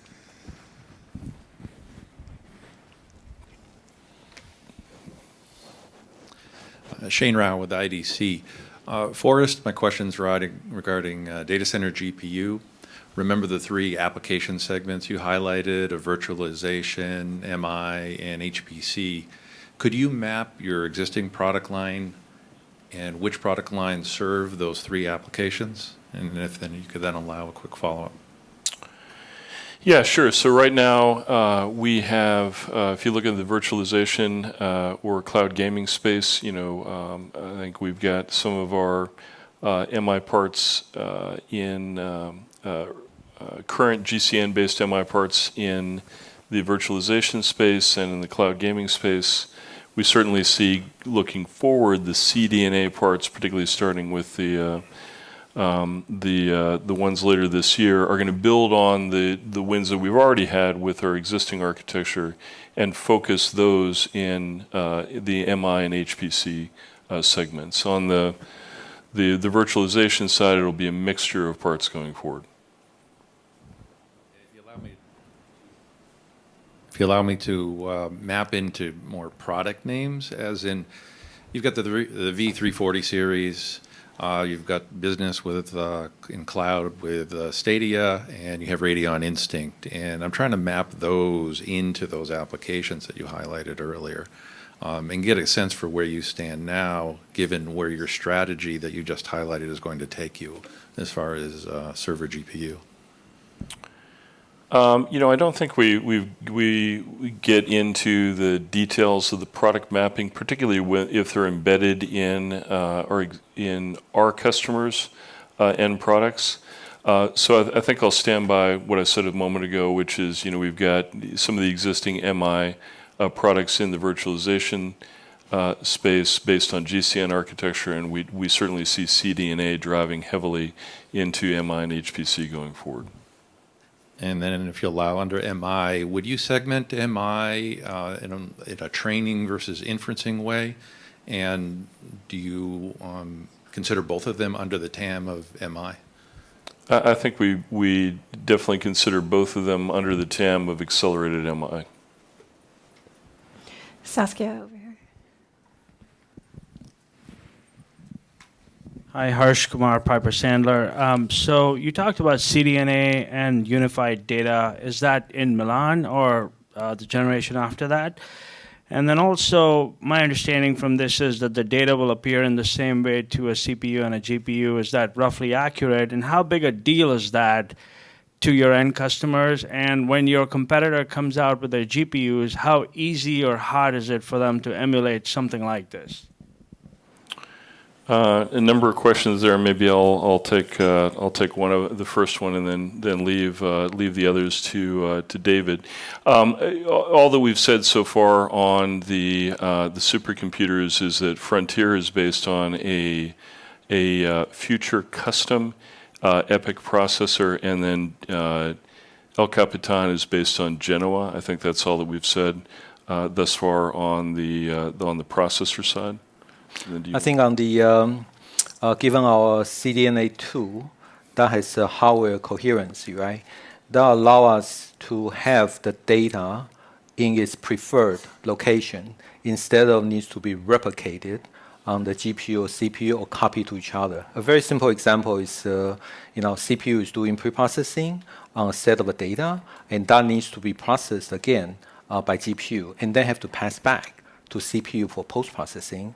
Imagine now we have the unified memory that's cache coherent. You can just keep that data in the HBM memory for the GPU, and you can just do that whole processing without moving data back and forth between CPU and the GPU. And that's tremendously helpful, both from the programming point of view, as well as from performance point of view. As far as our competitor-wise, it depends on how they work out that coherency scheme with whoever their partner is. Great. I think we have time for one last question. Hi. Well, actually, I had two, but so I don't know how that works. But just one nit question: why is the free cash flow margin and operating margin 10 points, as much as 10 points apart? Because I would think for you it's pretty comparable. And then you also mentioned M&A as a potential, something to think about. Just any context on what type of M&A you might think about. What is that tuck-in type of stuff or something bigger? Seems like you have a pretty full portfolio already. So let me take the first one. So the first one, if you look at the operating margin, approximately mid-20s as we call it, you do have the 3%, approximately 3% cash tax rate. You have capex investments, you have interest expenses, and then obviously as you're growing the business, there's some amount of money needed to fund the growth with the significant CAGR that we showed from a revenue standpoint. And these are approximate numbers, so yes, you're right, there's a difference between that. But those are the 3 or 4 factors that drive to the difference between operating margin and free cash flow margin. Yeah, I wouldn't expect, though, that, Joe, there should be a 10-point difference. So I think that's just the way we built the model at this point. And then, look, to your second question, hopefully what you've seen this afternoon is we're really excited about our organic growth opportunities. There's a lot of growth, there's a lot of technology, there's a lot of market opportunity, and we see that as really a great business model. Now, the fact is the company's a lot stronger today than it was a few years ago, and so that balance sheet is also something that we're proud of. And we're always going to look at what are good priorities for us to continue that growth, and that's the way we think about strategic M&A. Great. Well, thank you everybody for joining us today, and to everybody for tuning in on the webcast. For those of you here in person with us today, we're going to retire to a demo area out in the front lobby, and you can spend some time also with the presenters out there. Thank you. Fantastic. Thank you. Thank you.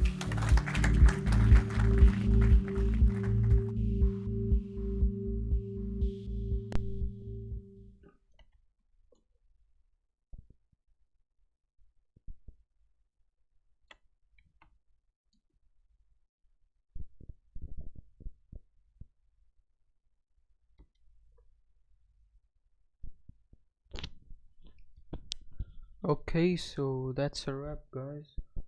Yeah, the event is over. Yeah, it was fine. For the most part boring, but fine. So we got RDNA2 coming this year, and next year 5 nanometer is confirmed on the CPU. So that's basically it. See you guys later.